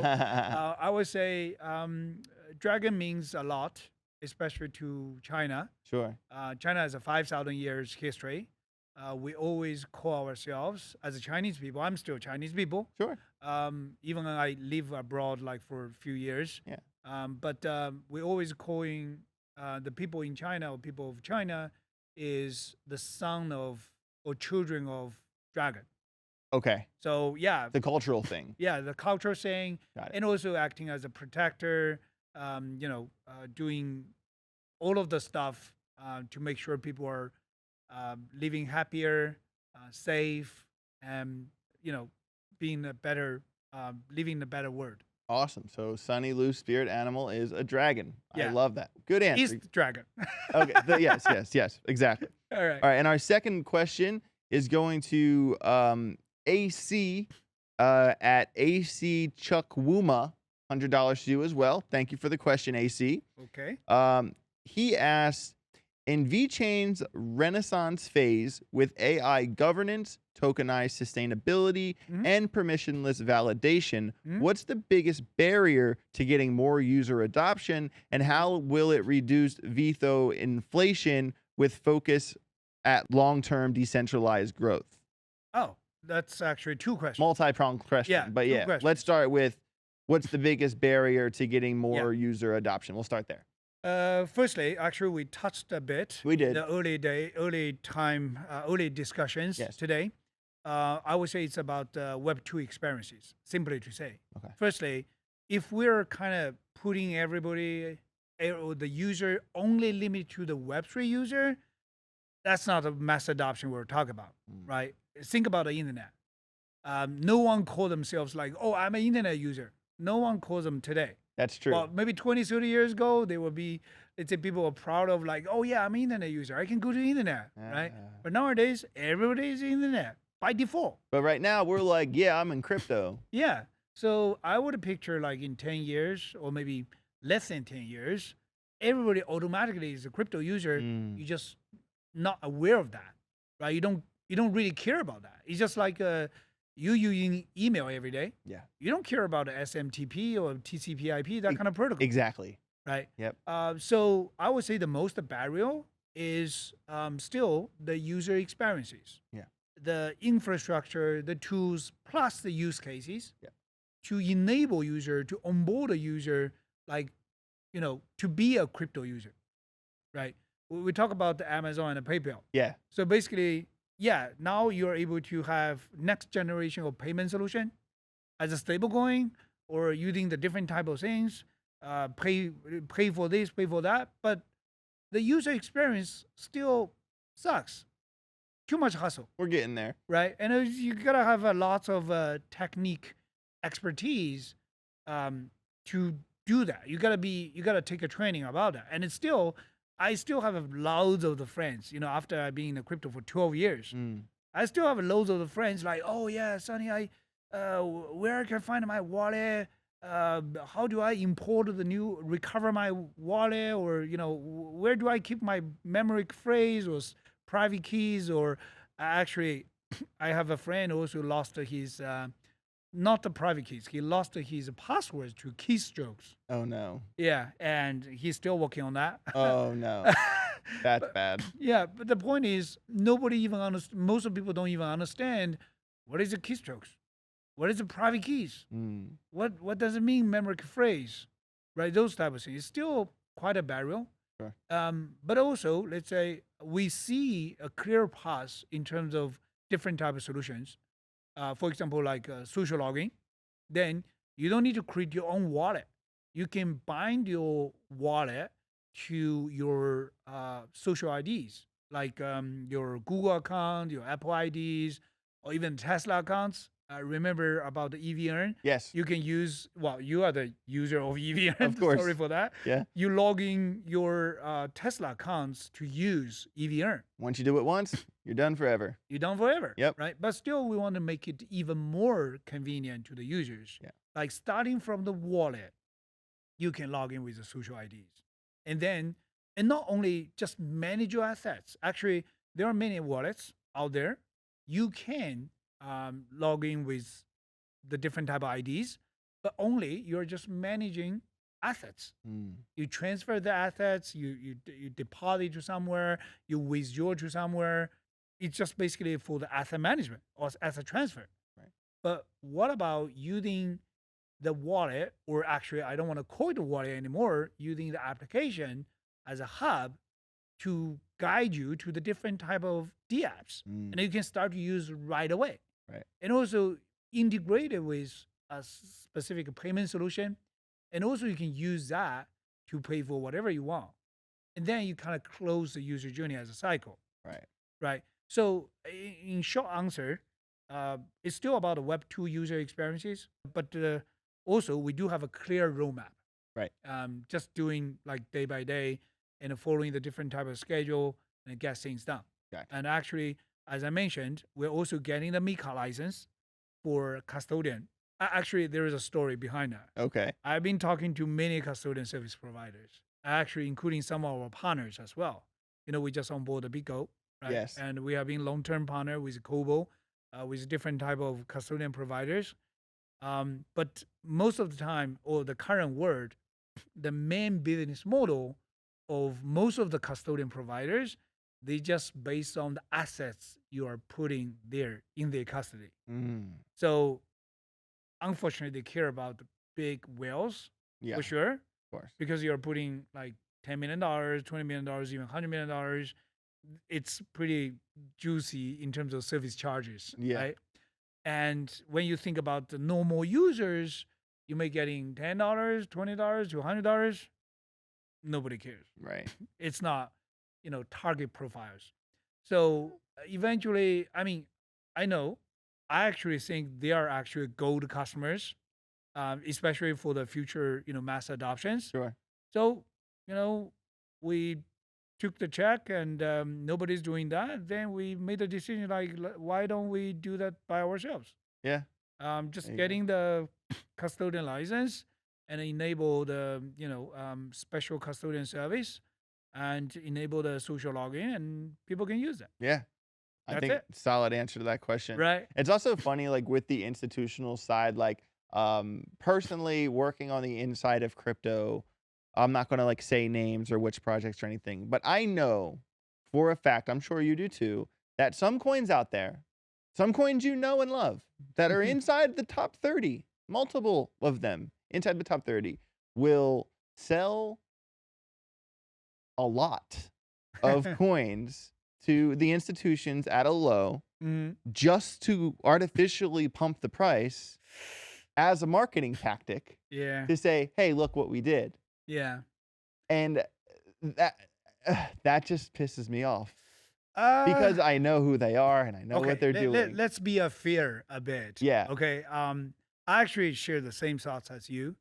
But also on the same, it's really a balance. Yes. The balance is about, like we said, building the liquidity for institutions, but also the institutions' approach or operation or the way they deal with this type of investment, is different, right? To be honest, we set up a pretty restricted goals when we onboard the institutions. Either your service providers like a Bigo, like a Redino, or your long-term investors or long-term with long-term commitment. Like you're running the validators, which means your holding is there. Everybody can see that. Actually, Kirok just fired up 2 validators. They even think about expand to 4 or 5. We got 2, 3, at least 2 more new institutional investors all coming with validators. So they have they want to be long term. They believe in our future. They also, be part of the validator program to join the networks, secure the investment, to be part of the networks. Yeah, I mean, anyone can do that with the Renaissance. You can lock up a certain amount. Real decentralization. Pretty awesome, in my opinion. I thought it was impressive how fast the top tier sold out. Oh yeah, that was crazy. It was like the next day. Yeah. That must have felt good. Yeah. Well, we cannot miss another second part of the question. Yeah. Okay. There is. We talked too much. It's about a VSOR. I remember that. Yeah. So let's just for the audience. So what's the biggest barrier to getting more user adoption? We just answered that question. And how will it reduce VETHOR inflation with focus on long-term decentralized growth? Yeah, it's actually a very easy and short answer. It's reduced. Actually, following the Renaissance upgrades, firstly, in June, in the first phase Galactica upgrades, VSOR's burning is up to 100%. That means every VSOR paid to execute any transactions after the June will be burned 100%. Wow. That's the first. Secondly, we introduced dynamic gas fees. That means there's no more fixed gas fees. It could be adjusted, varied based on the network situations. Yeah. Actually, especially in the last couple of weeks, we can see a few days with a 1 million clause per day. And basically, we can see even some of the time that every block has been fulfilled with different type of transactions. So that means during that time, you might pay a little bit higher than the usual, than when the network was idle.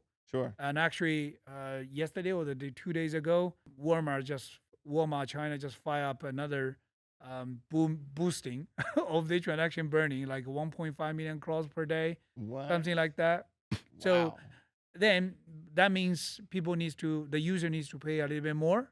That could create more demands, and also with 100% burn, you're burning, let's say the supplies of the VSOR. Right. That's the first. Sure.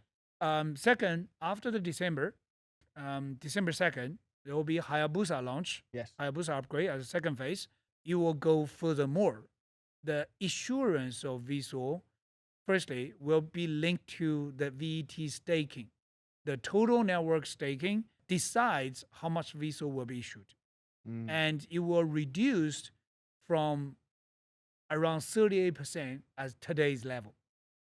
And for sure, when the VET stake higher, more, there will be more issuance of VSOR. But why we set up the goal as like total VET staking to be 30 to 40 billion?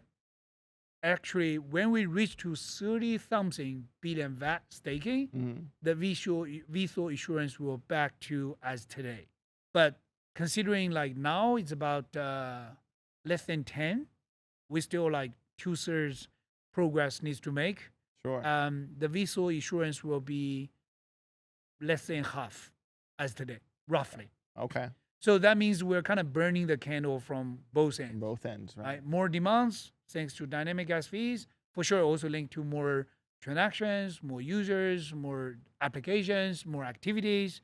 Also, with 100% burned, with dynamic gas fees, it created more demands. Yeah. But also, after the Hayabusa launch, it's just a couple months later, Yep. Yeah. there will be a huge reduction in terms of the VSO insurance. Sure. So, yeah. So what you're saying is, all these years for when the people held VeChain and kind of added that V4 up over time, just hold on to that bag. Hold on to that bag. I can say that. I'm doing that. I can say that. I'm holding mine. I'm doing that, actually. Yeah, there we go. Actually, it's for me, I was just like, preserving for any kind of future application sponsorship. Sure. I do that all the time. Mm. I use my own money to support any, builders or founders. Mm. Sometimes they have a trouble like, oh, yeah, I'm running Visual very quick. It's too much cost burden for some applications. So usually I will use like some of my stash and say, okay, I can help you a bit, but you got to figure out the way how to improve your applications. Right. So I do that all the time. Sure. Yeah, to answer that question, Visual's insurance is inflation rate is reducing. Roughly, starting from 2026, you will be less than, I would say roughly less than 5% every year. Wow. And going lower and lower every year. That's what I can promise. Wow. And there That's will a be an bold exception. statement. Yeah. The exception is if VET's total staking goes to above 40, even 50, even 60. And that's so good for the security of the chain and the Yes. and the floor level, because Yeah. if it's stake, That will create more demands about that. yes, Right? And yes. imagine if the lock, the staking goes up like 3 times or 5 times as today. Mm. Wow, okay. That will be another boosting for not only for VET but also for VSO. Exactly. So yeah, that's a trick we're playing. Sure. I think those are pretty good audience questions. I Yeah. always appreciate asking the audience, because I like that. sometimes they have different angles that I wouldn't think Yeah, of. it's a mix. Yeah. Something a little bit weird but also interesting, funny, right? Yeah, so Something is linked to the business. I like that. perfect. So shout out to Jordan Sauer and AC. I will reach out to you guys. Send your $100 Yeah, in VeChain. congratulations to those guys. Not bad. So I have a question Oh, okay. that I wanted All to right, ask. shoot. So, last time we talked about Dana White, Okay. and Dana White, Big man, my brother. not one of the nicest guys you'll ever meet. We cleaned up a beach with him in Miami. I was fortunate enough to interview him. If you want to see my Dana White interview, scroll down the videos. And since that interview, he has publicly purchased and talked about buying $1 million. Actually, before that. Yeah. Even before that. Yeah. Before the interview. I was surprised. No, but he publicly said it after my interview with him. Yeah, After my interview with him, that's when he said it. Yeah. And so he owns and is public about owning $1 million in VeChain. Yeah. And he's a brand ambassador. Official advisor. Official advisor, excuse me, not ambassador, advisor. Big Yeah. difference there, excuse me. For VeChain. Yeah. One of the most powerful men in the world. Yeah. And you're meeting with him tomorrow. No, the day after tomorrow. The day after tomorrow. Yeah, Saturday. We So, don't have weekends. I always like to pick your brain with this. This is such a big topic for a couple reasons for VeChain. Because one, name another layer one that is publicly marketing to a global viewership of over 90 million people. Mhm. With the UFC, Power Slap, bull riding, WWE, Mm. All of TKO assets. it's extremely impressive. Yeah. From a visibility marketing standpoint. Yeah. There's that aspect. The second aspect is that Dana White, as an official advisor, Mhm. when I know, oh man, Sonny's about to go meet with Dana, I think to myself, as someone who's extremely bullish on VeChain, you know, what is his input? What is his impact? What are those conversations like? What, you know, I just want to pick your brain on what that's sure. like. What that it must be crazy. I would say like 360 degrees. Yeah. All of the aspects, different type of ways. But let's just focus on the facts first. Sure. Right. Firstly, you know, I was also surprised during our interview with done by CoinDesk. CoinDesk. Yeah. Yeah. Actually, we're even wearing the exact same shirt. The bars lap of each end. Yeah. And then I say, dude, don't like we're kind of like you know, actually really like brothers. We're even wearing the same shirt. So during the interview, he mentioned about he dropped the bomb, like oh yeah, VET is the only crypto I hold, and also VET is only crypto I invested. I invested $1 million into the VeChain. So I was surprised. It caught me a surprise because I didn't know that. Right. He just said it without He just you knowing. said that in front of the camera, right, Wow. in front of everybody. So after the interview, I text him. I say, "Wow, I'm really touched. When you say go all in." By the way, he said, "Sonny, I like what you do. I like what VeChain's doing. You know, even I don't know anything about crypto, but I understand what you're doing, right? I don't understand the technology, but I understand the applications. Yeah. I like that. I want to support you. I want to go all in VeChain." That's what he said. Yeah. And I text him. I say after the interview, I said, "Wow, I really appreciate that. You know, those are really impressive, right? I really appreciate." He said, "Sonny, I'm not lying. I did invest $1 million into the VeChain. I know you didn't know. You know, I received some of the comments from the Twitter. They were saying like, oh yeah, you know, they just send a free $1 million VET to Dana for something, you know. Like it wasn't a fake setup thing. Yeah. Like he legit did. Actually, no. Right. I can show you after our few, you know, for some of the I trust you. tax. Yeah. Sure. He said, I didn't invest that. I just go to, you know, Coinbase and buy the $1 million VET. And without my knowledge, I didn't even know that. Right. So he really believing that really go all in with VeChain. That's just one proof. Sure. One example. Sure. Right. But generally speaking, let's say Dana doesn't like easily put his name linked to any brands that easy. No. If you think about that, other than the TQ assets, what kind of other companies, you know, having a Dana Like the Dodge. name Meta? I would say Meta. Yeah. You know, he just recently agreed to be the board member of the Meta, right? But well, Meta is like $1 trillion company, Right. So I feel really honored and also privileged to have a Dana to agree to be our official advisor, and he's not only just say that, you know, verbally or orally, right? He do that. He do things. You know, you were there in Miami. He landed in Miami like 3 a.m. For the day, and he showed up 10 a.m. just 7 hours after he landed in Miami. Yeah. You know, with not a coffee, but actually a glass of water. And everybody thought like he's just doing some maybe picture or camera, take some interviews. No. He took an interview from you. Yeah, we did right? do an interview, but he went like we were cleaning up this beach and we like cleaned this boat, and then you guys took your sticks and went into the 45 minutes. and I was like, they are really cleaning this beach. Oh, Like yeah. I was impressed. Yeah. I was impressed. So he's, you know, rolling up his sleeves and get his hands dirty, doing the actual things to calling to actions from all of the fans around the world and participating, joining the mission, right? Sure. Setting up the role models.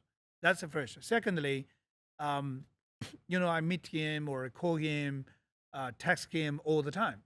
And sometimes I feel like the story, like when Kobe Bryant said about Jordan, you know, you always can text your big brother for the advice, for help. Sure. I did the same thing. I had the same experience with Dana. I really appreciate that. And also, with Dana is Dana, Yeah. right? With his power, with his connections, basically, he's able to facilitate any kind of connections. I won't say too much. Like last week, 2 weeks ago, I was in live in Meta Connect, the event. I talked to you Oh yeah, yeah, before we started, yeah, right? yeah, yeah. Let's say, so we can see many opportunities, and we are working on some of the collaborations thanks to Dana. So that's what I'm saying. He's not really just saying that or put his name or put his you know the picture over the website or something. Sure. He's doing it. Doing it. He's doing the real job as advisor. Right. And answer my questions, give me some advices in terms of his expertise. By the way, he said, let's do a trade-off. I'm your marketing advisor and, helping you for business engagement, even landing some investors, very important investors. Yeah. Also, you can be my crypto advisor. I said, okay, There you go. fair trade. That is a I fair do that. trade. So, yeah, I really appreciate Dana's support, Sure. Dana's help. Not only about, he's the biggest influencer, one of the biggest influencers in the world, Yep. but also himself, his platform, along with different type of TKO assets, is kind of like incubation. Doing the incubation for VBetterDAO, for different type of external applications, for VeChain as well. Sure. So yeah, I'm a lucky guy, man. Yeah. No, that's as cool as it gets. And I always see like on the internet, what is this project doing for marketing? What is this project doing for marketing? I'm like, I know what VeChain's doing for marketing. They got Dana White on their side, and I also just saw, I think last week, Marab, the champion, I think it's bantamweight champion of the world, is now also an official VeChain. He's like ambassador. An ambassador, but Yeah. I thought it was labeled different because he's a fighter. Yeah, he's a fighter. Yeah, but he's on the VeChain team now as well. Super cool. I would say the sports is universal language. Yeah. Right. Let's say it's two universal language to me. I actually just taught this to my daughter like a couple of weeks ago. One is sports, one is music. Even you come from the different country, different culture, different behavior, even different religion, you understand the sports, you understand the music. Yeah. So sports spirit is quite a universal to inspire different type of people. Yeah. And also I agree with Dana, actually fighting is born in the DNA of a human. And basically you can fight for everything. Yeah. And you will and you should fight for everything. Fight for your mission, fight for your career, fight for your family, fight for your, getting the life better. Yep. You should. Yeah. Never stop fighting. Right. So I think it's a right spirit for us and calling for, let's say, the real builders, real founders to join us. And, we got to keep doing that. Yeah. No, and the fighting spirit is certainly, where I resonate with VeChain so much. And I think the whole tie with UFC, the tie with Dana, the tie with VeChain, and even the tie with me, it all is kind of like a big circle to me. Like we were talking before the podcast. Oh yeah, begun. The last 1,000 days. Yeah. Right? So basically, right now I'm writing a book. The working title is, how to become a crypto millionaire. And direct. Yeah, but I want it to be simple. I want it to be in your face. I don't want it, besides the Bitcoin Standard, there's not another book that's on the shelves in Barnes & Noble about crypto. Mm-hmm. There just isn't. And I'm fighting. I'm trying to land a book deal. Been working on chapters every night. Mm-hmm. Like it's been crazy. But basically, less than 1,000 days ago, I was staying I had a broken arm. I'll show you. It was actually I saw the picture on my time hop today. There was a picture of the bruise of it. I'll show you after the podcast. All right. And basically after I got the surgery is when I made that decision to like, I'm gonna do this thing. And we were staying at my dad's, but I had a motorhome that we parked next to my dad's motorcycle shop because the Wi-Fi was better, and I needed the Wi-Fi to trade and to read articles and to do my stuff with crypto. Yeah. And in less than that was less than 1,000 days ago. You know, Oh. and Jada, my fiance, she was like, "It's AJ, it's crazy." I remember when you and I were staying in the motorhome at the shop, you know, trying to figure out like what we're gonna do, how we're gonna get the ball rolling. And you bought VeChain for the first time, and you were learning about crypto for the first time. And now like it's been 1,000 days, and like you have an interview with Sonny Lu in Vegas next week. Like you're doing all like, how did you do that? And the answer is that I fought for it. Oh yeah, I fought every I bet. single day. I bet. I scheduled my days in 30-minute blocks, like to when I'm going to study, when I'm going to read, when I'm going to do TA, like and like I just like I put my head down and I did not look up. You know, It's crazy. It just reminds me, a famous shop viz actually was a presentation by one of the professors, I think. They said being a successful startup is just like getting pregnant. Everybody's congratulations you, but you don't know how many times you get effed, right? Behind, on the back. So I honestly, I think it's very true. Yeah. You know, being a founder, I would say the same thing. I feel the same as what you do. Yeah. You know, you just gotta keep fighting. Yep. You know, most of the times you don't know, let's say, what's gonna be, or even you have a clear insights or clear picture about the direction you want to go, Yeah. but you don't know what's gonna happen. No, I mean, I just knew that if I kept, my dad always told me knowledge is king. Mhm. Knowledge is king. Yeah. And you know, in just in crypto trading, you really only have to be better than the other 51% of traders. And over time, that Mathematics. edge will work out, you know, and I kind of use that edge in trading. Like I started just trading, and then I started writing, and then I started kind of going to conferences, and it all just kind of became this big ball of what Ajwritescrypto has become. Mhm. And I didn't have a clear vision when I first started, but I just know if I kept showing up, Yeah. I just kept putting my hand out there, it would Yep. work out. I mean, do you know what's a perfect example of this? Python. Mhm. Python. Oh yeah. Python, man. Oh, do you know the Python story with Dana?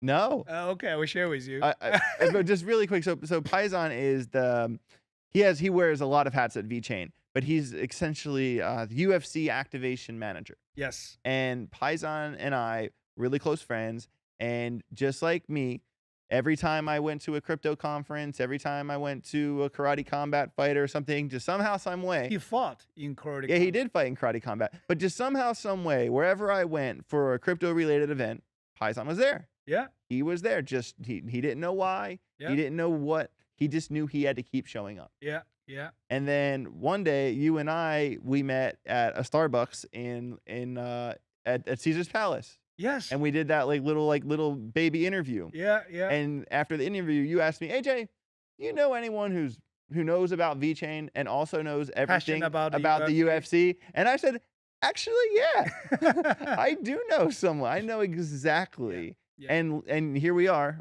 He's, Yeah. you know, I don't know how he does what he does every week. Well, it's a beautiful thing to see that the zero to whoa come up story. The come up is the story. Yeah. And teaching people how to replicate that I think that's the magic. Yeah. You know? Yeah. Well, firstly, I would say, you know, firstly, Python is a great guy. Amazing. He's not only managing the UFC for VeChain now, but also managing TKO assets, all of that. He wears a lot of hats. Yeah, he wears lots of hats. Yeah. It's a startup mentality. Yeah. Right? People doing the multiple jobs.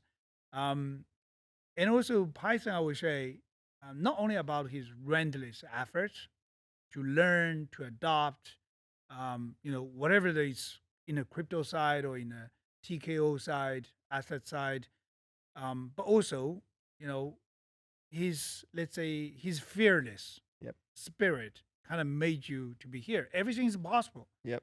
You know, that's a story I want to share with you about Python Dana. Sure. Right. Python just joined us maybe 2 weeks, just for 2, 3 weeks. Anyway, he just recently joined at that time. Okay. Right? And there was a Power Slap event, in Saudi Arabia at that time. And funniest thing is, I just got off the phone. I was traveling in Singapore. I just get off my phone with Dana to discuss, his advisor role Sure. by then. And Python in that event, in that night, during the Power Slap, he somehow made it to approach Dana, like go bypass Like any without a kind of pass. without pass, without pass. That's He hilarious. somehow managed to get through the securities, and I don't know how he did it. Honestly, he laughed about it. He That's didn't awesome. share his secrets, but he shared with me the conversation. I actually confirmed with Dana later on. He approached Dana, shake the hands. Dana was like, "Who the fuck this is?" I don't know you, right?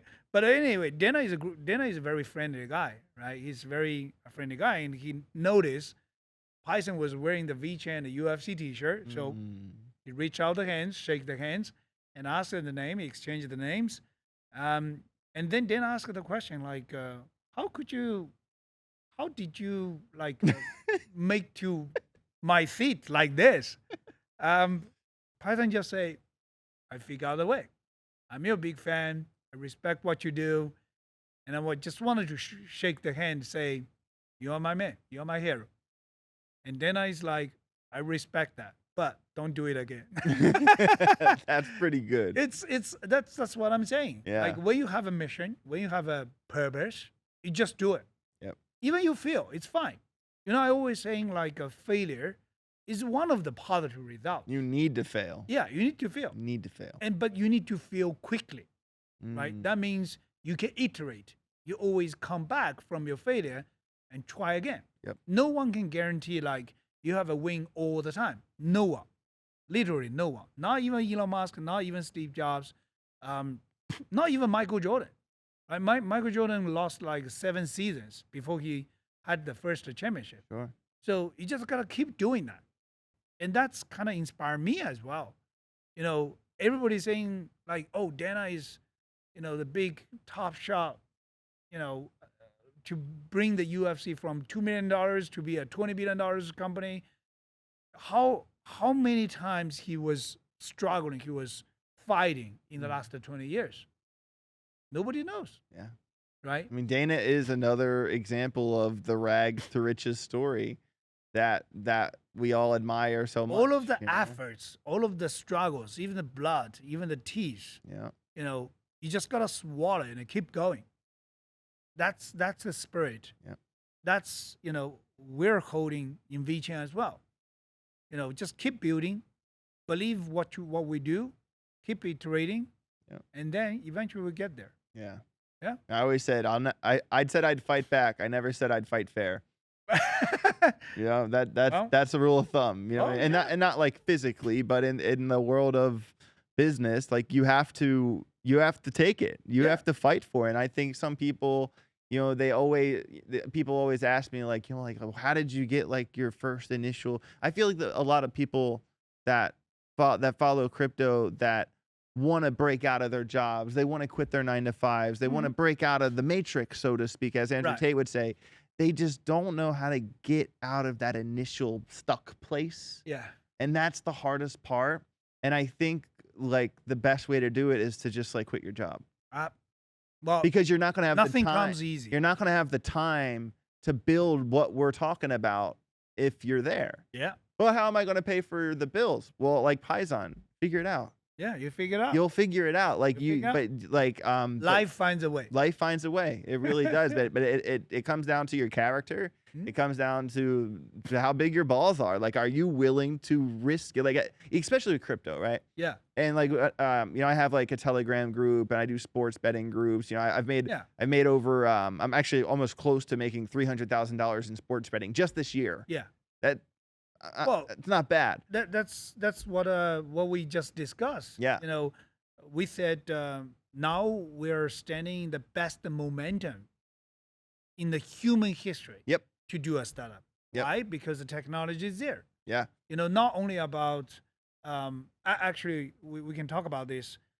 AI is a technology for productivity, right? Before, when you think about build your own business to start up something, you got to start to hire different people. You're going to rent a place. Now, as long as you get connecting to the internet and you can getting a bunch of AI agents to do the work, in a much faster way. Yeah. And you can iterate things much faster than before. Yep. So we were saying AI is a technology for productivity. And even better, we have a blockchain, we have a crypto. Blockchain and crypto redefines the relationship. Yep. So I would call it the crypto is a technology for relationship. Mm. And those two things are actually kind of couple each other. They definitely, because of the yes. new productivity will lead to new business model, right? And meanwhile, new business model will require new relationship. And eventually they got to work together, Yeah. like as we just discussed. Right. So think about the Python's case. You have a crypto, you use AI, you have a renderless mentality, your passion, your goals, your focus, and you just keep putting the effort on the way, you get there. Yeah, and what I was saying is that with the sports betting this year, we made almost $300,000, and what it comes down to is that, and the thing that people want to avoid the most is that you have to take a risk. Mm-hmm. You have to take a chance, and I think everyone's like, oh, like I want to buy crypto, but I don't want to lose the money I'm putting in. Usually end up losing money. I wanna put my value here, but I only want it to go up. Yeah. Well, listen, you're only going to get from 10,000 to 100,000 to 1 million if you're willing to take chances. Mm-hmm. And like for me, I don't call myself a professional trader or professional sports bettor or professional crypto degenerate. Yeah. I'm a professional risk taker. A hand of poker, a roll of roulette, a hand of baccarat, a crypto trade, or a bet on the Eagles on Sunday is all the same to me. It's all risk. Yeah. And until you get to the point where you say, you know what, I'm taking a chance, the dice are rolled, that's the only way you're going to break out of that initial stuck place is by taking chances. Yeah, and also remind you, everyone, it's not only about taking the chances or taking the risk, but also you got to prepare well, and you got to fight, a lot. You got to fight for it. Yeah. Whatever, to polish your system, to build up your knowledge, to analyze your portfolios, you got to put the efforts. Yeah, I mean, right? It's like calculated risk. Yes. I like that. Calculated risk. Yes. I think some wise men used to say the biggest risk is you don't take any risks. Right?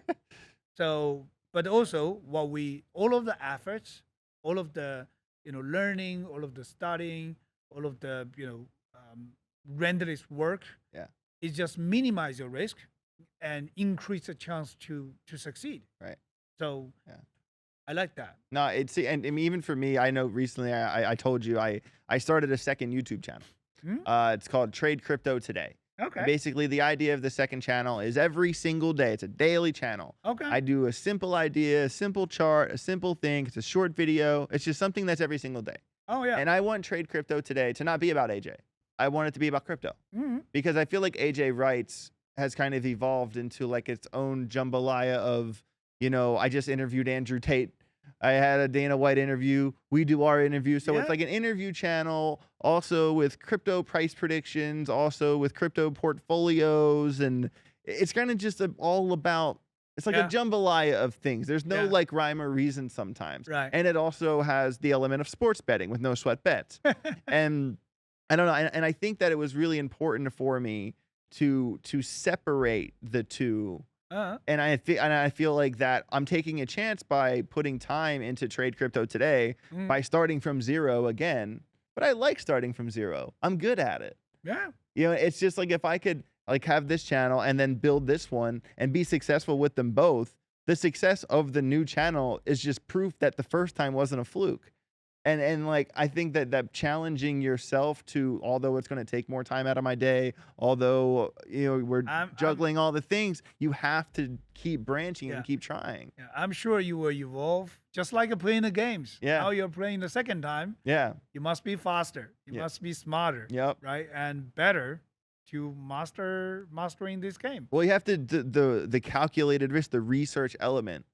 Like why do I hold VeChain? Did you not just listen to this entire 2-hour interview of all of the things that you're doing, the marketing strategy, the staking element, VBetter, sustainability, having real utility, that research, that's why I hold VeChain. That's like, the beauty of the Web3, right? That's what we call the decentralization power. Yes. The power from decentralization. Honestly, 20 or 30 years ago, when we think about the big guys like Mark Andreessen, the Jim Breyer, they are great venture capital investors. But honestly, most of the time, the normal people are not able to have that kind of opportunity. But now with crypto, with Web3, and also with almost decentralized mentality is like everywhere. The YouTube or TikTok or Instagram, it's exactly showing like as long as you put the effort, you're creating value about the content you're creating, and you get people attention, and people are able to also take the benefits by studying, by viewing your contents, and eventually make their own success. Yeah, 100%. I like that. That's the power of decentralization. That's a new word. Yeah, I mean, I'm with you, and it's so funny when people are like, "Oh, I hold Robinhood," and I'm like, "Why?" And they're like, "Because it's easy." I was like, "Yeah, but they can just turn it off." Yeah, well, that's why we need decentralization. Get off of that. I like this topic. Eventually you gotta. I have to put other than just the study, other than the knowledge, or even try to talk to the founders, talking to the team. You can get the first kind of information.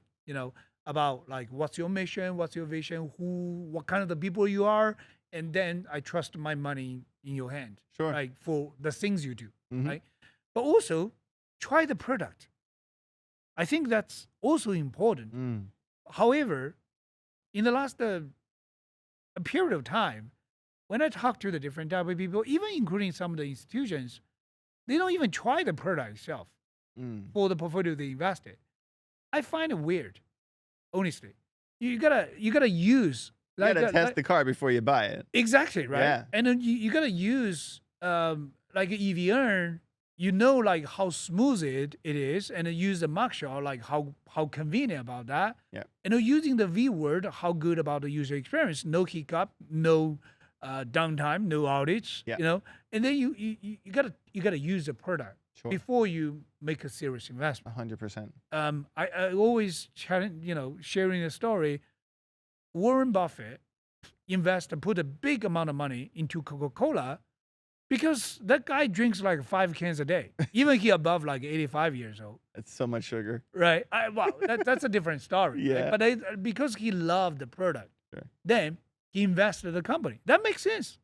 I think most of people kind of like missing that kind of point. I think in crypto, a lot of people throw money at letters. Exactly. Or just follow the trends, or listen to some friends saying, "Oh, this is great." Or watch one YouTube video and not do their own homework. Yeah, you got to do your homework. Got to do the homework. Right. Yeah. That's also what we're saying, like not only about taking the risk, do your own study. Use the product. Try to download the V-Word. Try to access the vbetter.com. Try some of the applications. Use it. Yep. And then you can get the picture more vivid, and you can understand why we're building this, why the others are using the applications. Even though you can be part of the game, you can access, you get some of the better token, convert to be the vote, and try to decide the future, decide the weekly allocation of each application. Right. Vote for your favorites. Right. So the Web3 is not only about you can access those projects in the early stage, but eventually be part of it. You're not only the investor or user, you're also the owner. And actually the simple math is more users come to the ecosystem, the ecosystem grow bigger and the more value about the entire ecosystem and your holdings, your investments, your rewards going higher. Yep. Right. Yeah. And following, let's say, it just led to me another thought I want to share with you. I just come up in my mind. Sure. Like, people are questioning the token utility or stablecoin utility. Right? Why don't you use stablecoin everywhere? Why you have to use token? In my mind, I think there are two differences. The stablecoin usually, from the user perspective, right? As a Web3, we always put the user-centric. Yes. From the user perspective, when you try to pay something, you want to use stablecoin. Yeah. But when you get rewards, you don't want to use a stablecoin. You want to get the rewards also with the hope, with the upside. Upside as well. Right. Right? I get this plus the hope. Yeah. Right. I tell you what, when I doing the market research, my own market research for Markshop, like 2 years ago. Okay. And I was sitting in the Starbucks of Stanford University. And I know there is a cashback program offered by Starbucks. If you are the first time user, use bring your own mug to Starbucks and you can get 25 cents cashback. Comparing like $4 or $5 Americano, it's not bad. Yeah. Right? And also, I think it's more than 25 cents, maybe $1 or something. It's like 25%. Yeah, 25%. Okay. So it's pretty good cashback. But I was sitting at Starbucks for 3 hours and no one did that. No one cares about like I got a $1 back from my cashback. Cool. Right? Yeah. Well, okay, there might be some different story. Maybe the student in Stanford may be really rich. I'm kidding. Hey, but they do go to Stanford. Oh, I hope like I can make it to Stanford. Yeah, right. But I would say like people, sometimes it's not really about financial incentive. It's also about the feeling of accomplishments and also the upside. And also you can, when you're holding the token, when you're getting the rewards by the token, you are also the owner. And you realize you can be the one to bring more users, more people into this ecosystem. And when the user base grows, and the quantity will eventually decide the change of quality. Yeah. And then you can be the early investor. Yeah, I mean, not necessarily invested with money. I understand. You invest your time, your efforts. Right. And you can enjoy the success together. Yeah, I mean, I think in my experience, there's never, especially as a kid, there's nothing more powerful than word of mouth. Oh, yeah. Hey, listen to this CD. Yeah. Hey, did you watch this TV show? Hey, did you? And that is the most powerful form of marketing. So any members of the V fam watching this, yes, VeChain has an exquisite multi-billion-dollar marketing strategy. But if you believe in VeChain, if you believe in VBetter, you have to do your part too. It's the community's job to grow the community. It's not all on your shoulders. That's what we call the power of decentralization. Exactly. Right? Exactly. Everybody's the owner of your own data, Yep. of own actions. Yep. So that's my passion. Building up the VeChain and building up the VBetter.com as well. Yep. So, we got to keep doing that. Keep doing it. Well, Sonny, man, thank you so much for your time today. Much Thank you, love, man. as always, brother. We got one more. It's probably sometime in December of our 4 long-form podcasts this year. Yeah. By the time this video comes out, probably 5 days from the time we're filming this. Are we going to give another Tesla or EV or somehow That's giveaway? That's what I was asking you. Oh, yeah. Go for it. We go for it. So Yeah. we're giving away a Tesla Model 3. The giveaway will be open for about 6 weeks, like we did last time. We've done better every time in the users of each giveaway. Yeah. I think the first time was like 15,000. The second one was closer to like 19,000. So we're getting better at doing the giveaways, learning more each time. So the giveaway will be open for 6 weeks. The grand prize is a Tesla Model 3. 10 people will win $100 in VeChain, and 10 people will win VeChain merch packs as well. And then at the end of the year, we're doing one more, but we'll talk about that when we get to it. Yeah. Let's Yeah. just do Yeah. one at a time. But thank you to everybody here at Sin City Crypto in Las Vegas. Definitely, if you want to rent out an amazing studio to do podcasts with, Oh, reach yeah. out to them. Great Very place. professional, awesome people here. Love. Shout out to Rob and David, the whole team here. And if you want to learn more about VeChain, want to learn about VBetter, how you can earn free crypto, earn rewards by doing the right things, by doing actions you're already doing every day, click the link down below, download the V World wallet, and get signed up and join the V fam today. Yeah. Sonny, much love, my friend. Appreciate you, man. guys. Thank you too. Smash the like button, subscribe to the channel. Have a safe rest of your day. Get rich or get wrecked. See you later.